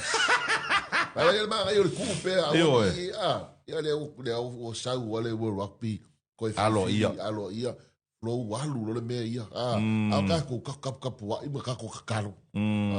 Ia wale mea nga me vesi ngai so le o, Bifo foi o mangako la au fai mangako so le maka ukia so. Ya la ngai pi ma keri fafo. E pi o fafo le ka upusu mai le mea la mangisi foi ya inge. Ya ko kele o ngai kala pula kapi ngai ui la kapi. La ave lango le tam fai ngal la kapi sa mo no le manatu le rumana I manui o alo mfa nau. O le ai singa mea nga tolo le bo fau. O player sa. Le o singa mea le bo ma fau. Alu su o ngalo va kele a fa pe o lu yungi. O ke alu e fa sa yungi. Paisa yungi fo. O le mako fongo nga ngafi. Inga o malolo le mako au. Wa peila ka o fei kai le se wori. O mai lo le ngafi. Fa mai fai de fongo. O le a fai de si yungi fo. Pagari. Aga me fei inga e mai fai de yungi. Ia pe o ka fei ka. Pe o fai inga lo fei ka. A fei inga malolo. Aga me o fei inga yungi. O fai aku lo le makai nga fo le spo pagari. Pagari. O le yungi ai mai ka ko e pagari. Se iu mga lau o Plex. Se iu mga lau. Ia lau nga ngafi. Se furu kasi players. Okay, ako vini mai tolo. Ia ko suido mga ko. Kako ye lang o le yung ia ai fa ngi sidale lo ko kele kako. Tapi era nga wala ko ula. Ko ula ki se ko solo na foi o ko. Ia ma na ia fa manuia te vol por kala me le fionga na mula ulu pali sa miliota. Ia tu mai foi ia il neva I tau avea foi mestasi o committee ia o le council ale World Rugby ia ma alo ia I pere ngā ruenga la kapisa moala tuia ia e pei ona ia I le nei foi vai tau ia au te loa tele o tāpenanga o le tau sangana nei ia wai tele foi mea I tātou te tara noa ia a o lesi a tāpenanga le wha mua te patau la I tātou tau sangana nei nua o le tātou au team sa moa le malanga I Scotland Commonwealth Ia le foi o malanga ina I alum fana o tato tulu ia e te ilo foi tolo ele to tau fa ilo foi sa o le fionga ia na mula ulu tato tele pisa mo tele e foi tamari wa loa foi lana dana tau tua o tele foi ia au tato tulu na mata mai ia au la iti o malanga tai malanga ile fionga ia na mula ulu ia le foi wa filia e sa awale upo le tunu ole ala I le pule o le tautua. Ia ele o le vesi mai o sauloa ma o pule. Le me tautua pule loa. Te mana tua le isi tausanga nua wa o te loa la ia I wha maumaunga la kapi sa moa. Te mana tua le isi tausanga, ia mana tua foi, o la kapi ia, e le ia se kupe. Ia. E wha moe le malo ma le tūlanga o sponsors. Au te mana tua le isi tausanga na malanga I team sa moa. Ia wa akara ngoe anga mula ulu. Fai pisingisi. E kele le kupe. Wale vang fai ang pisingisi. Malanga e manu Samoa. Ia o tuai atu alau ni o naitama. I think o manu Samoa po le under 20s nga sa. O le credit card na mula ulu na whaonga. E whato atong muni e leo kele roa pena koe kongele laka pi Samoa kupe ngā vai kaimi. O long winga, o ngai ka ngakai o mai whait ka kola ka pi. Awa pe o lai mawho fau se sau e songa kofing. Sau credit card. Langa kupu. Ia wala me wenga le kele ma kala tang. Kupu. Le liki kupu le liki. Kai mi foi au ples kenges kama o tangia. O langa kupe foi e kele nga. Ma kua o e afa pe fa se sila mai malo o le o avak ngei le fia afele la kapiliki man la kapiu. E le fa pe fa se sila mai le malo e vaku. Au mailo. E le process sa malo e ui e le malo. E umi ala se kai mi alu le process. Usai uma ma se kai miru sanga e run le process. Oh yes. Kele hoi la extend kala iteng ko kele hoi ala expenses so kai miru sanga. E ko e sau kupe ala ko uma. Langa sa uyai. Sa uyai ko ngol pule ngale likio ke mara malama. O si kama o tang o langa credit card. E kele nga whaakupe alau ni oisi kama ai uma ko e kawa muni. Ia leo te mana tua le tausanga le po le tausanga in se mete. Tausanga tio na tua. Le tamu le sanga fo le Pacific le a liki le ngawhai. Oh ia. Ngai ngi usila ka ko uma.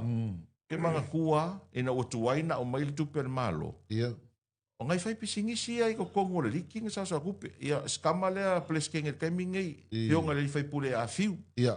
Fiu le wha o tane o skama o Klaus. Mai la kou. Nga sao kupe ngai kama. Nga ave le e kau kawa i kai minga. Ai muri ko au mai kupe le malo. E kau ko kongs. So me foi la nga le e ku ala lo i la tou i pe i manatu e o mai. O mai la mai ko kupe. E hingi ko credit card. E la nga pe ele nga la kapi. Sa o le ia. O le va kan fa longo ko fa pe nga foi nga isi au ka alo. E pe va pe la le va nga la isi le telefon tala ile fio nga ia po a vo isi. To pepe. To pepe. E fa kupe va ska mo ko pepe. E le faingo fia nga ruenga o le ngafa manaita mali ia i to tonu ta longa. La tala manesa. O le tele o taimi e tuai mai tupe sponsors, tuai mai tupe al malo. E faa tupe la tu. O la tu tupe o pisinisi e faa tupe ai mana onga o so staro. Ai umare muri ko e kawa mai. Ia me le tele o le. Tele sacrifice. Tele sacrifice. Ia le hui la ua fa e ina le fio e na mula u. Tele hui la sacrifice. Ui mai e le taimi fo ia au tau amatamatala na ia teni tono le la kapisa mo ai fa malo atu ni tato ta alo ale tato au o tato o ferretti ia mal tato au sisi o me mafa mala fusu e pa wa ka ka longa ia mala ko ngo class ko skotilani anga le ile tu swing o tau mo na tamati me so tape na ngol na fo i fa mo nga tele o kele ka ko sisi le malanga ile o le promotion mua le a Samoa. O le whaalauroa mua le a Samoa na kele inga mafuenga kele kulisi e malanga mai. O au ta alo. O le manu Samoa le tamanu sanga le ipo le langi le iwa tasi, iwa lima. E peo i ngā lea Samoa mua te le e le whaalauroa ina Samoa. Malanga mai loa lea makulisi kongo le tātou atinu. E fa pena foi tato au ta alo i o leo nei. E o ina i alo mawhana ua Samoa i ta alo i fusuanga tai peo lupe soli ai Joseph Parker. E o tai o petaia. Te le i o le whaalauloa ina i o skameki foulenga sau whaironga makai o Carlos Ubrick. Ia le voi sila mai mo atu le tunu o ia Roman Reigns ia. E ula whalamumu. I o skamo se Yuli Dwayne. The Rock. E alua makala i ronga ia proud as a Samoan. So o kangakangi, kako ke mawuwhau. E le eiso la kou sao ko ngole kongo. But a wha kupe i a ngā ruenga o lo la kou whaia ngere whalaulo ingo Samoa. E whai kau millions and millions and millions. Ia me seo tangatai e fia i nei tangatai neo tato tunu. Tangata milioni ia. Oi. Ia matangata pai pisinisi la fo e tunu e pe ia le me fual malanga mai. Samoa ne ia sau to follow town. Well, what is rento Ia mani mea leo le. Keti. O le vaai to le pālangi. O lai ula mai Roman Reigns le ula falalangu mumu. E sili le pālangi. Oh, that boy. What is that? O la me ula mai. No fi sili. Ia asu e sunga. O le ula fala se kasi o la e o Samoa. Ia nga lora fa mai. Puk le kava aka ki o Samoa. Kai minka ula fala. Ia mai si mea o mai e fia. Mata. Ia on mea la leo le whaalongo mai sore. Alua kwa le Samoa whangan mōri. Ale me ala leo mai ai malo vale lunga le vale le a. Koe malo vale lunga le vale ni. Wa le ia. Koe waku inga i o i Vietnam. E nau toa inga ngai o inga ia. E le aise fesoa soani le tātou o tino. Le aise fesoa soani e le tau ma whainga e u nai ma whaalau i loa le tātou o tino. O le ainga pitosili o le tā ua nei fuitai au ma le mawha soa. O le ngaluenga tātou ngalulue whaatas. Le hali tama i mea tātou te whaia. Ia e i loa ia tangia i sio tātou o tino. Na wi tata no le aso le ile talonga soka markalonga ya pangi fo ya pangi kala o lapis ya le mele ka ko elo marka vale le kongi fa fo lapis ya makwale va ele se va ingale le mo tato lo te mai te watu uma ta longa Argentina ma Austria manu malo Argentina e lua ile le ai ya ta longa le la so ai for runny ia ma Iraq. Le ta longa na le la so nei ta musanga soka o le ta musanga o le ipo le langi ia o lo fanga solo ile nei taimi. Au leo lusu ma 9 minute ua te ai le valu la ta do se atu il programa o famlianga o soifua mas fanau mo le mamalo le tatu o tunu o lo fai longa ma fa manatu ia aso soifua ia maso fanau ile so. Ya o le aso luas furutolu nei o le masina nei o uni lua o luas fuluono. Tasil mata wasa whanau le aso nei.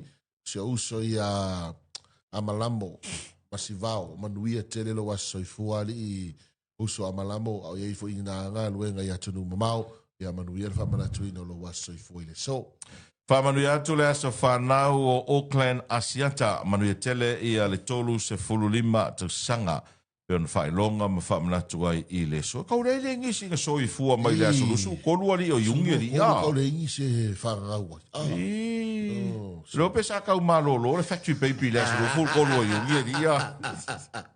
O le atano se atu i whasalonga wha pisinisi i le nei tae ao to e wha awa Wailburg Lame o le 685 Morning Show.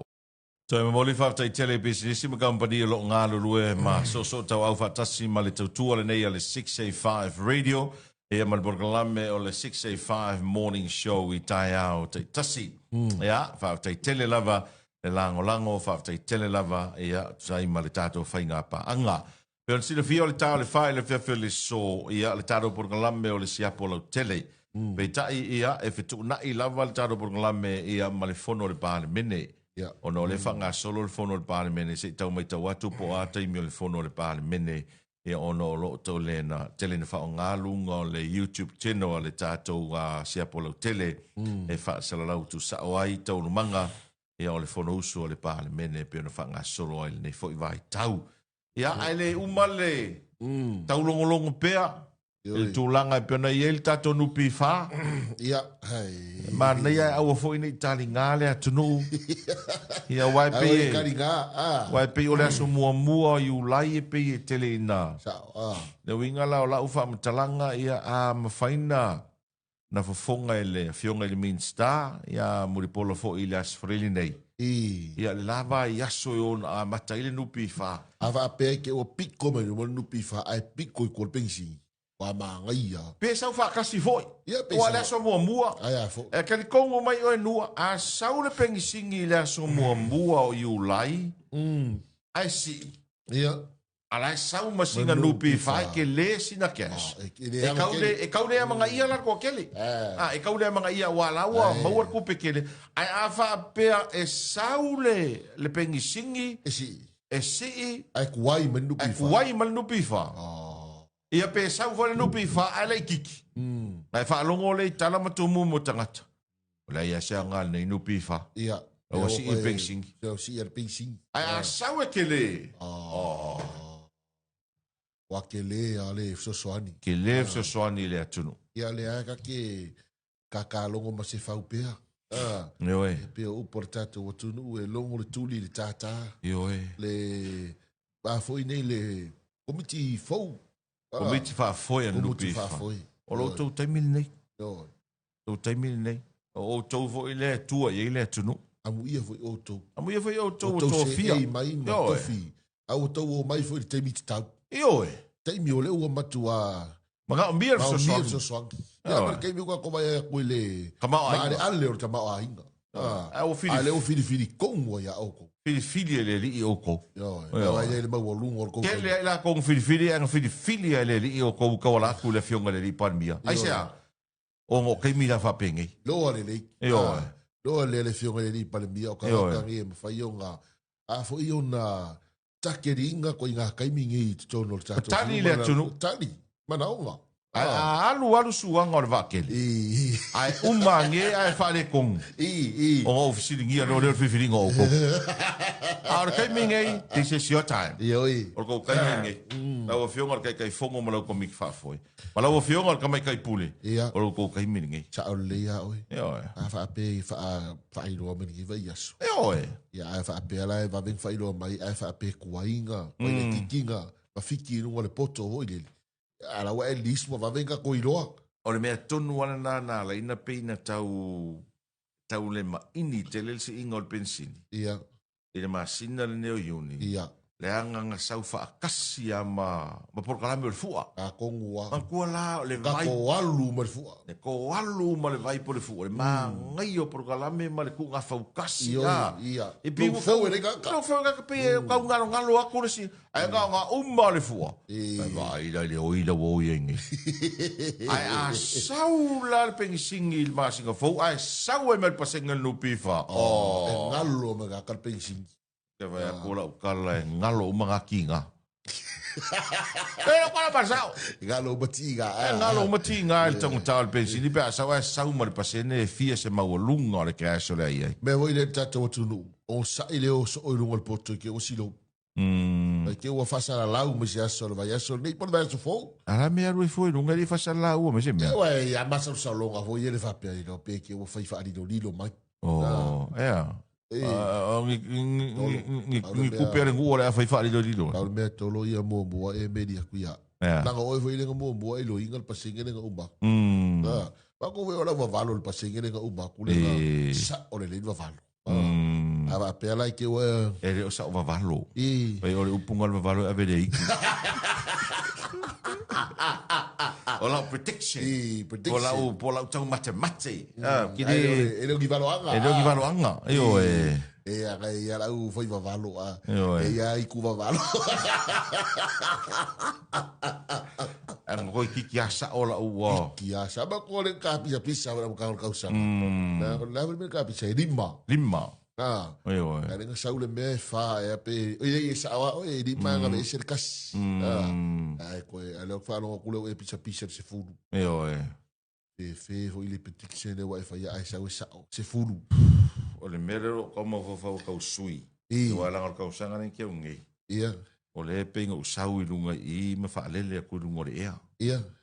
O le pasene le nupi fa tona ye. Ia. Ai pe ia sa or kala tone. O ka kaunga kul ko luma nupi fa. O ka kaunga kul ko le matai luma nupi fa. Ale ku or ko. Ei go fai ai. Ke kulo e vai ar kala ho yeli. O te tu fu I to ai. Ale ai ka ver kala ko I ngomero ko gu. Te pa e mo. Engi lo ulu le kwef. Asia. Go lo. Ai ba kali mes ko igara yo. O le ka waso ko igara ko igara. Kala lava kau ke ka ye ai ma ka sua I foi. Pa umai foi ngai ka au a foi me mafa ngai aso au al fa mafa. Pa na ia o le la unga o le sauninga lotu le te tala ita do fa salonga mai a pasta fia lua vai le tito. Ia. Pai mai. O a mea tātou te popole ai. La foa I le tu. Ona o le fai mai le tua, e watu mea i e tātou te popole ai. Le anga, wa iei nisi o le atu nuu, tu lou, ua vave halu le soifua. Ia. Ia, ma mai ma ngase, ona ua stress, Ia. mai ua i lava ina i ule soifua. Ai mafua mai o le popole. Sa ole le. E iei leo tantonunga, o le tasi leo whawhita uli lea ua ui e le telo tangata o le laulangi, e o fo le tātou tunu nei vai tau. O le stress. Le alma fuanga le stress. Ua popole. Popole ua iei se mea o laimana o mia, a ua le tusai. O na stress ai la ia. Ia ma tupu ai loa leo le mai. Ia, o leisi silent killer na le il te mine. O le stress. O le a foi nei o le o aso ia. Se a sata to vai intangata e mame mali liu. Io e. Ia, ona o sa wepe voi ma sentata le noali i tolo. Ona o sa mo le tunu ufoi le e ola fia tangata. Io e. Fia tangata li se mea ia o nei teimi. Ia ala, o le stress numero tasia le tateloinga i tai le teimi nei. Mo le mea le fia tau tawaa. O lo nau o ile le ke o ile me le kau ile o wau ia ilo malos.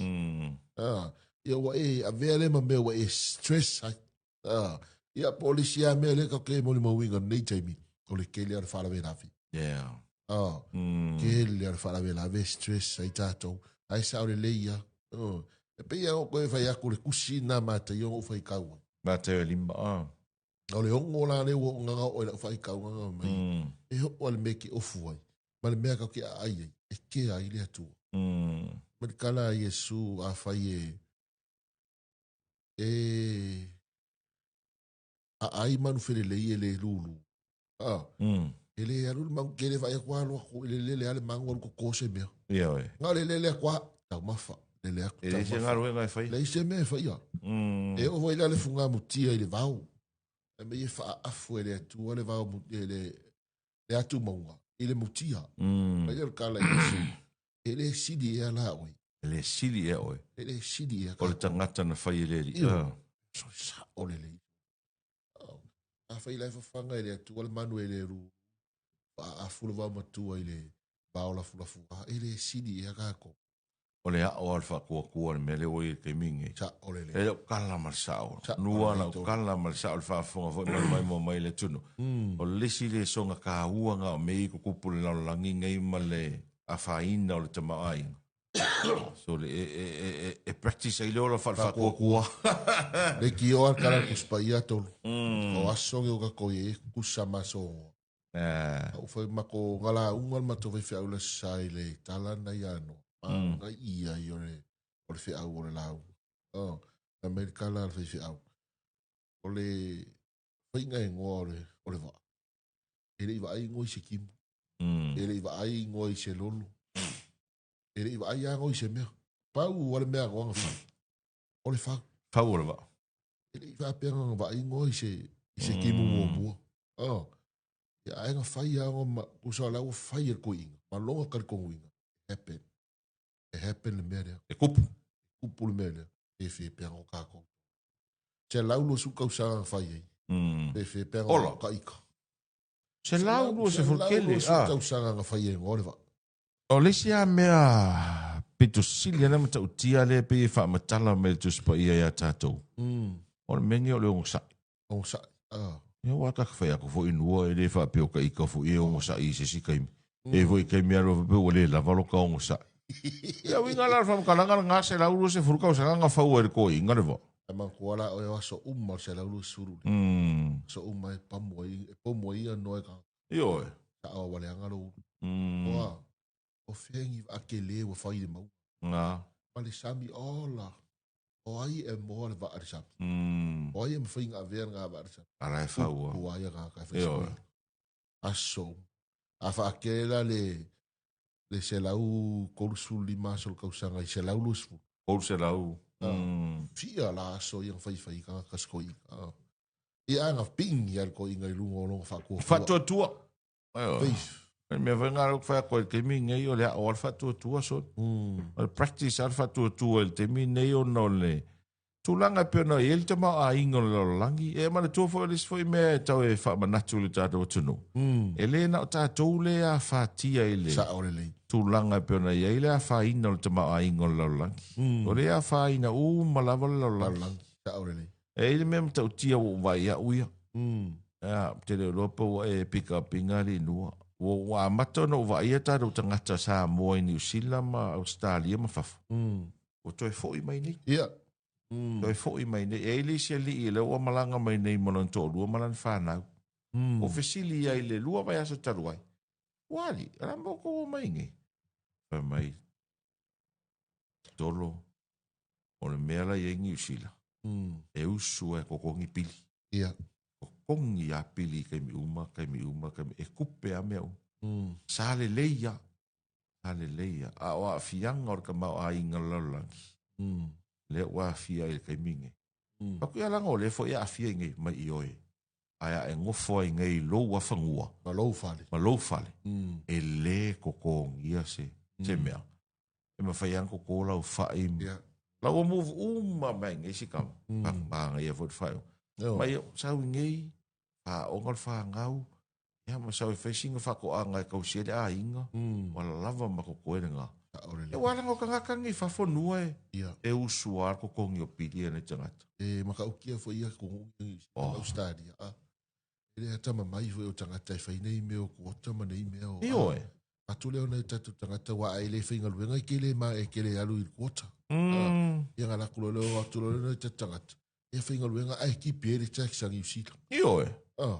Ia ma kipi e se kupe o lako whare lai ma wai lato tupe. I oe. Se fo ile tama mai o tangata o ile o ia fo etuno o New Zealand Australia o le o ile tate no fo mo tamata peso sa o le uso kanga kai o New Zealand o la uka mau a inga New Zealand ya la ko te le sao te le o sao al Pacifica ya New Zealand me sa New Zealand te le o sao sa o le se mana vale wati le o to e sfutolo minuto lo to o Natale o le iva taro se atu le fa fianga nei e a taro fa salonga fa business ya to e taliu mai. Ia o le tātou se ele vaenga whai u o le tātou porkalame o le 685 Morning Show. Toi tani mai tātou whasalonga i le vaenga whai u o le porkalame o le 685 Morning Show. Le nei tai au le ua toi 5 minute o na tālea o le iwa. Toi au inatu le avanoa whai ngā ruenga le nei. Mana o mia sina mai tai sui e eise anga waa i le whaonga ina o masini sui o le industrial ma le overlooka. 5 tau sanga o whai ngā ruenga i se whale sui ma ia i loa fo'i fua ma tipi o se tangata e wha maoni ma wha moe moina wha so tai mai le Pacific Turo i le numera tolu lua valu mo nisi wha matalanga. So e wha whonga mai mana o miesta mai tai sui e se anga waa i le wha o ngā ino masini sui industrial male overlooka 5 tau sanga o whai ngā luenga i se whale sui ma ia i loa fo'i fua ma tipi o se tangata e wha maoni ma wha moe moina so tai mai le Pacific Turo i le numera tolu lua valu mo nisi o wha matalanga. Tasi nao tāro wha salunga mo le avanoa whai ngā luenga. O le tele i o avanoa whai ngā luenga pisinisi ma kampania lo wha salalau te mine i ringua. Sa o le leia. Ia, leo i tate moli mauina lava. Ia o nei business nei company ia pe wanga ia lungo lo penga te failangi fa atino ila to fa sa longa ia le kele o le mau business io fo wa le mo sa nga ruenga o le tangata le te no fo fal ta si le mta o pule na langa ina to tele o nei fai pule ile fono le parmene le fatta wina o tar fatta urtu tele io nei fai pule le o la to langa ina le mta o pule o tangata fai ngalu ele win sa no fai pule fa sa le ngalu a velantu ala lo malo a faia ua fiu e suin tangata whainga luenga. Tato toi fo i me we lenga mai ia. Sainga ma. Ia lenga mai siwa nga lenga mai wheni koko. Ia lenga. Leo ua mantua wailari ia tato so tangana mare na i tangata i o tato au maui nei. Solomona. Io e. Ia lenga mai a whaina la ngā e whai pule ia le melea. Ke loa o le mafuanga. Ia. O salalanga ngai whai pule. Sa aure le so. Le anga iei le stangata le whai ngaruenga. Ai ei mea whai ele ainga. O ai le cash power, o ai le pidi o le vai. Walu le whai pule au mai ei. Sa o le. Le anga i o ngā mea nua. Sa o le. La u kala malsa. A o le maua lea. O le ngala fai pule. O le kako e kisi ma kako pāloka lang kuma ye. O le. E le o se fai pule ngā mai ala ko kongingi pili o ngi vai. O le fai pule na fili. E faa leo mana onga o i tū mālo. Sa o le. Ai so mai ala usoi. E aruaku lo le fai pule le ave se kupe. Mai maura kaimi. O ngi koe pāloka i sisi. O le hanga i mentality. We need to change that. O tangata Samoa. E ka kaunga sui. Anu e sui se ngā ruenga. O la wha moe ala wha kausi ko lua man wha ngā ua fai pule ia. Ia, ta aure lei soni. Ngā ia, koe ngā mea soni. Se a ingor fai pule. O la fai wha lawe fai pule ia. Ai lua kulo la e le se kupe. A whai mai maure kaimi. O koe pālo kai sisi. E le alo fai sisi. Sone, ai, e le ai ngā ruenga. E le fai ngā ruenga ka mā, le fai ngā ruenga ko alua, le fai ngā ruenga ko i male whāngau. Ai le wheo ai solo ka maiki. Ai wheo ai solo ka maiki. A kupu mai wha lawe, ua alu le fai pule. Kupu mai wha lawe, ua vili le fai pule. Ai le ilo se kupe mai maure kaimi. Kusa o le mawhau o isi tātou tangata. E fai pule lo le tangata. O lana mata fai ioi. O le kausionga ia. O le kausionga ia mala. Sole. Ai. E o te tauna sui to ai ngā mawhau ia tātou. Sa o le leila. Tauna sui. O le avau kako mole mawina nei teimi o aso ia. E se a whasa lau ni amano whainga luenga sa la whai. Savai. Sa o le le. Awa i to a tele tangata mai. E si me te mai. Ia o le tele wani tangata sa la whai. E malanga mai nei e. Whainga luenga ai. Sa ili ninga luenga whainga luenga ai. I ai ala keimingi. O kako vai akul Facebook. I o kelo kakala whainga luenga. Lau isu a meinga luenga me o savai. O le ofisau sava ila e ia pe foi la sa no ngale ale fionga le fai pule fa sa le anga lua o ma kwa fiu e so inga ka fa yala nga company nga o la pa po vi mala o fi fenga ring ofisau i oi o sa o la ka la o mai e o apalai si o no pifa o le ke le im ka nga le sa iring la ko si o e oi ai le apalai mai o mai o apalai como singo leo E ke fiu no e whawhasenga. E ke fiu e whawhasenga lo ka maho. E koe fui a ka kou le mea lea, le mana o tangata e mo file e mule mea. Sa ore rei son. Le mea ngā le kau ke mo le mawinga lea kukungi. E manga e waku file e mule kupe. E waku file e mule mea ai. E oe. E waku file e mule. Awanga ngai yoi anga waku ngari ku lima. Ngā tu lima tua. E o wela i me yonga luenga. E manga o yoi inga luenga fo i e whai ngofi. Ai leo kako karikonge i leo kako modi mau. E ia senga luenga i whai ngofi. E o fo ingai kangaka e si i o mai e ofisa. Lai fo i presa la tau i ele. Tele o mea whai ala tau ngā luenga. Tai pe o le si o teile no whai atu ai. I se pisa mai lau no miti ma lau toina. E si ka mai ave ngā luenga whawai taimi. O whai. E wha pe whianga ave ngā luenga whawai taimi. E koe kiki umale aso o wheruai. A whai aku se mea, wherua ia, wherua ia. E umangea le aso ele se mea. A o ngā ruenga whawai teimi o ngā ruenga papalangi. E wha pe whialanga ave ngā ruenga whawai teimi. A o le whai atu le mea lai titi ma le file e mui nei sa moa. A e le ma whaina. Da whai. Me e ro whai ave si kama. Si kama le rope arua ki o sui ai. Kangi ale longo ngai o karinga. Ave loa. Sele i a koa leonga maa singa ai saule i meli al palangi. Lawa won. Valu maa singa.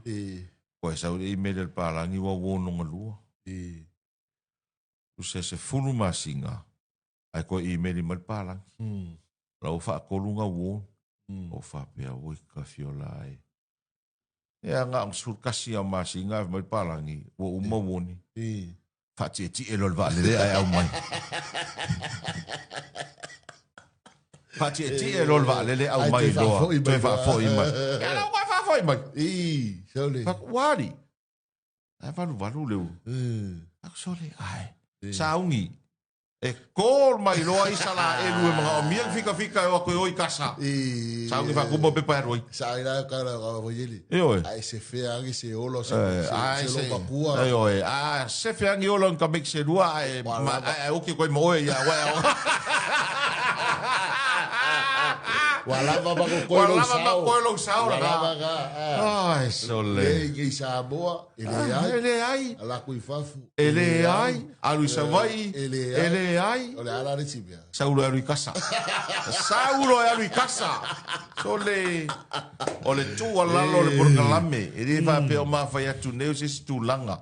Ole tu alalo le porkalame. O tato iai yaso fai ngata. Sue se ngaluenga. E tausi ai lau ainga. Te fale fai ngaluenga. Le foi na o mai le ofiso le falo lo fatoanga. Fa sara laungila ko avango security fa. Allah. Ayo e. Anga yaso. Sue se ngaluenga e tausi ai le ainga. So ia le sue maliu so. Ia tu e se ia ngā kusi wha alupenga. Sue se ngā ruenga. Sue se ngā ruenga e tausi ele a inga wha mole mole. Ole tua lalo na ele tatu tunu. A ngā lulue uma le tatu tunu unua. Ai longa ka kouke i se mea fo lele i ngei o le. O le kau wha asoa male. Pankua a ngā lulue uma tangata. E tupu fo i maola le tatu tama a inga. O ale a kele le kalo e ave i fafo.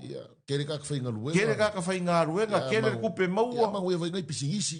Oe. Maua kupe, wai whailau whaakau. Oe. Ia mangu ia koe le pisingisi ma. Ai sa o le kauka koka ko ngā lulue. Ai mai le kele o ngā luenga i e whaasara lau. Ore maa ia o keimingi e ke alu e se sau ngā luenga. Uka koe e keimi o maa ale le soi fuanga. Ei fo isi company, o le mea fo nai e a fo e una i ata ro tangata e o whainga ruenga nua. Te pe fo na ta wha so o slow tupe maua company. Te le ngese. Ai isi company wa amata ona tu ititia i a tangata whainga ruenga. Ei fo i company o tu ititia taimi o tangata whainga ruenga. O le mea la lea. E te tau na sue sau ngā ruenga.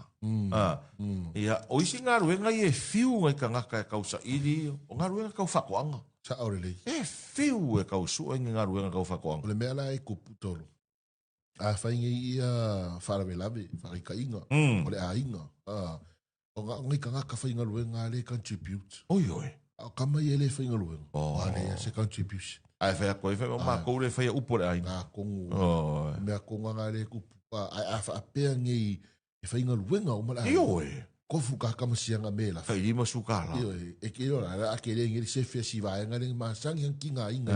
Parwe lavi. A ke le fui la kou sefe pole a inga me wha soa soa. Tonga le fui wa contribute o ia le wai alu e whainga ruenga. Ia ona i motu ngā awha. I le leitai au le whaafonga ma le mai mo mai o le tātou tunu. Ia e peo na tātou ia ni vai tau. Ai manu iau whaiva le nei aso. Ia kumaki e ruko ko. A kalo whakul kausa ia le tuala. Ia ting. Ia pula. Ia great chief. Ia me o great chief. Ia whekau ia wang whainga ia mako se mi whaino. Manu ia nei aso tātou tunu. Manu ia whainga ruenga o te toi. Taurunga le Proclaimer 685 Morning Show nei tai au. Te Moses whaponga le tau leono le tau tai au. Anga leile tua. Le whaulunga a le atinu nei aso. Mas se foi fono uso tai tai o Samoa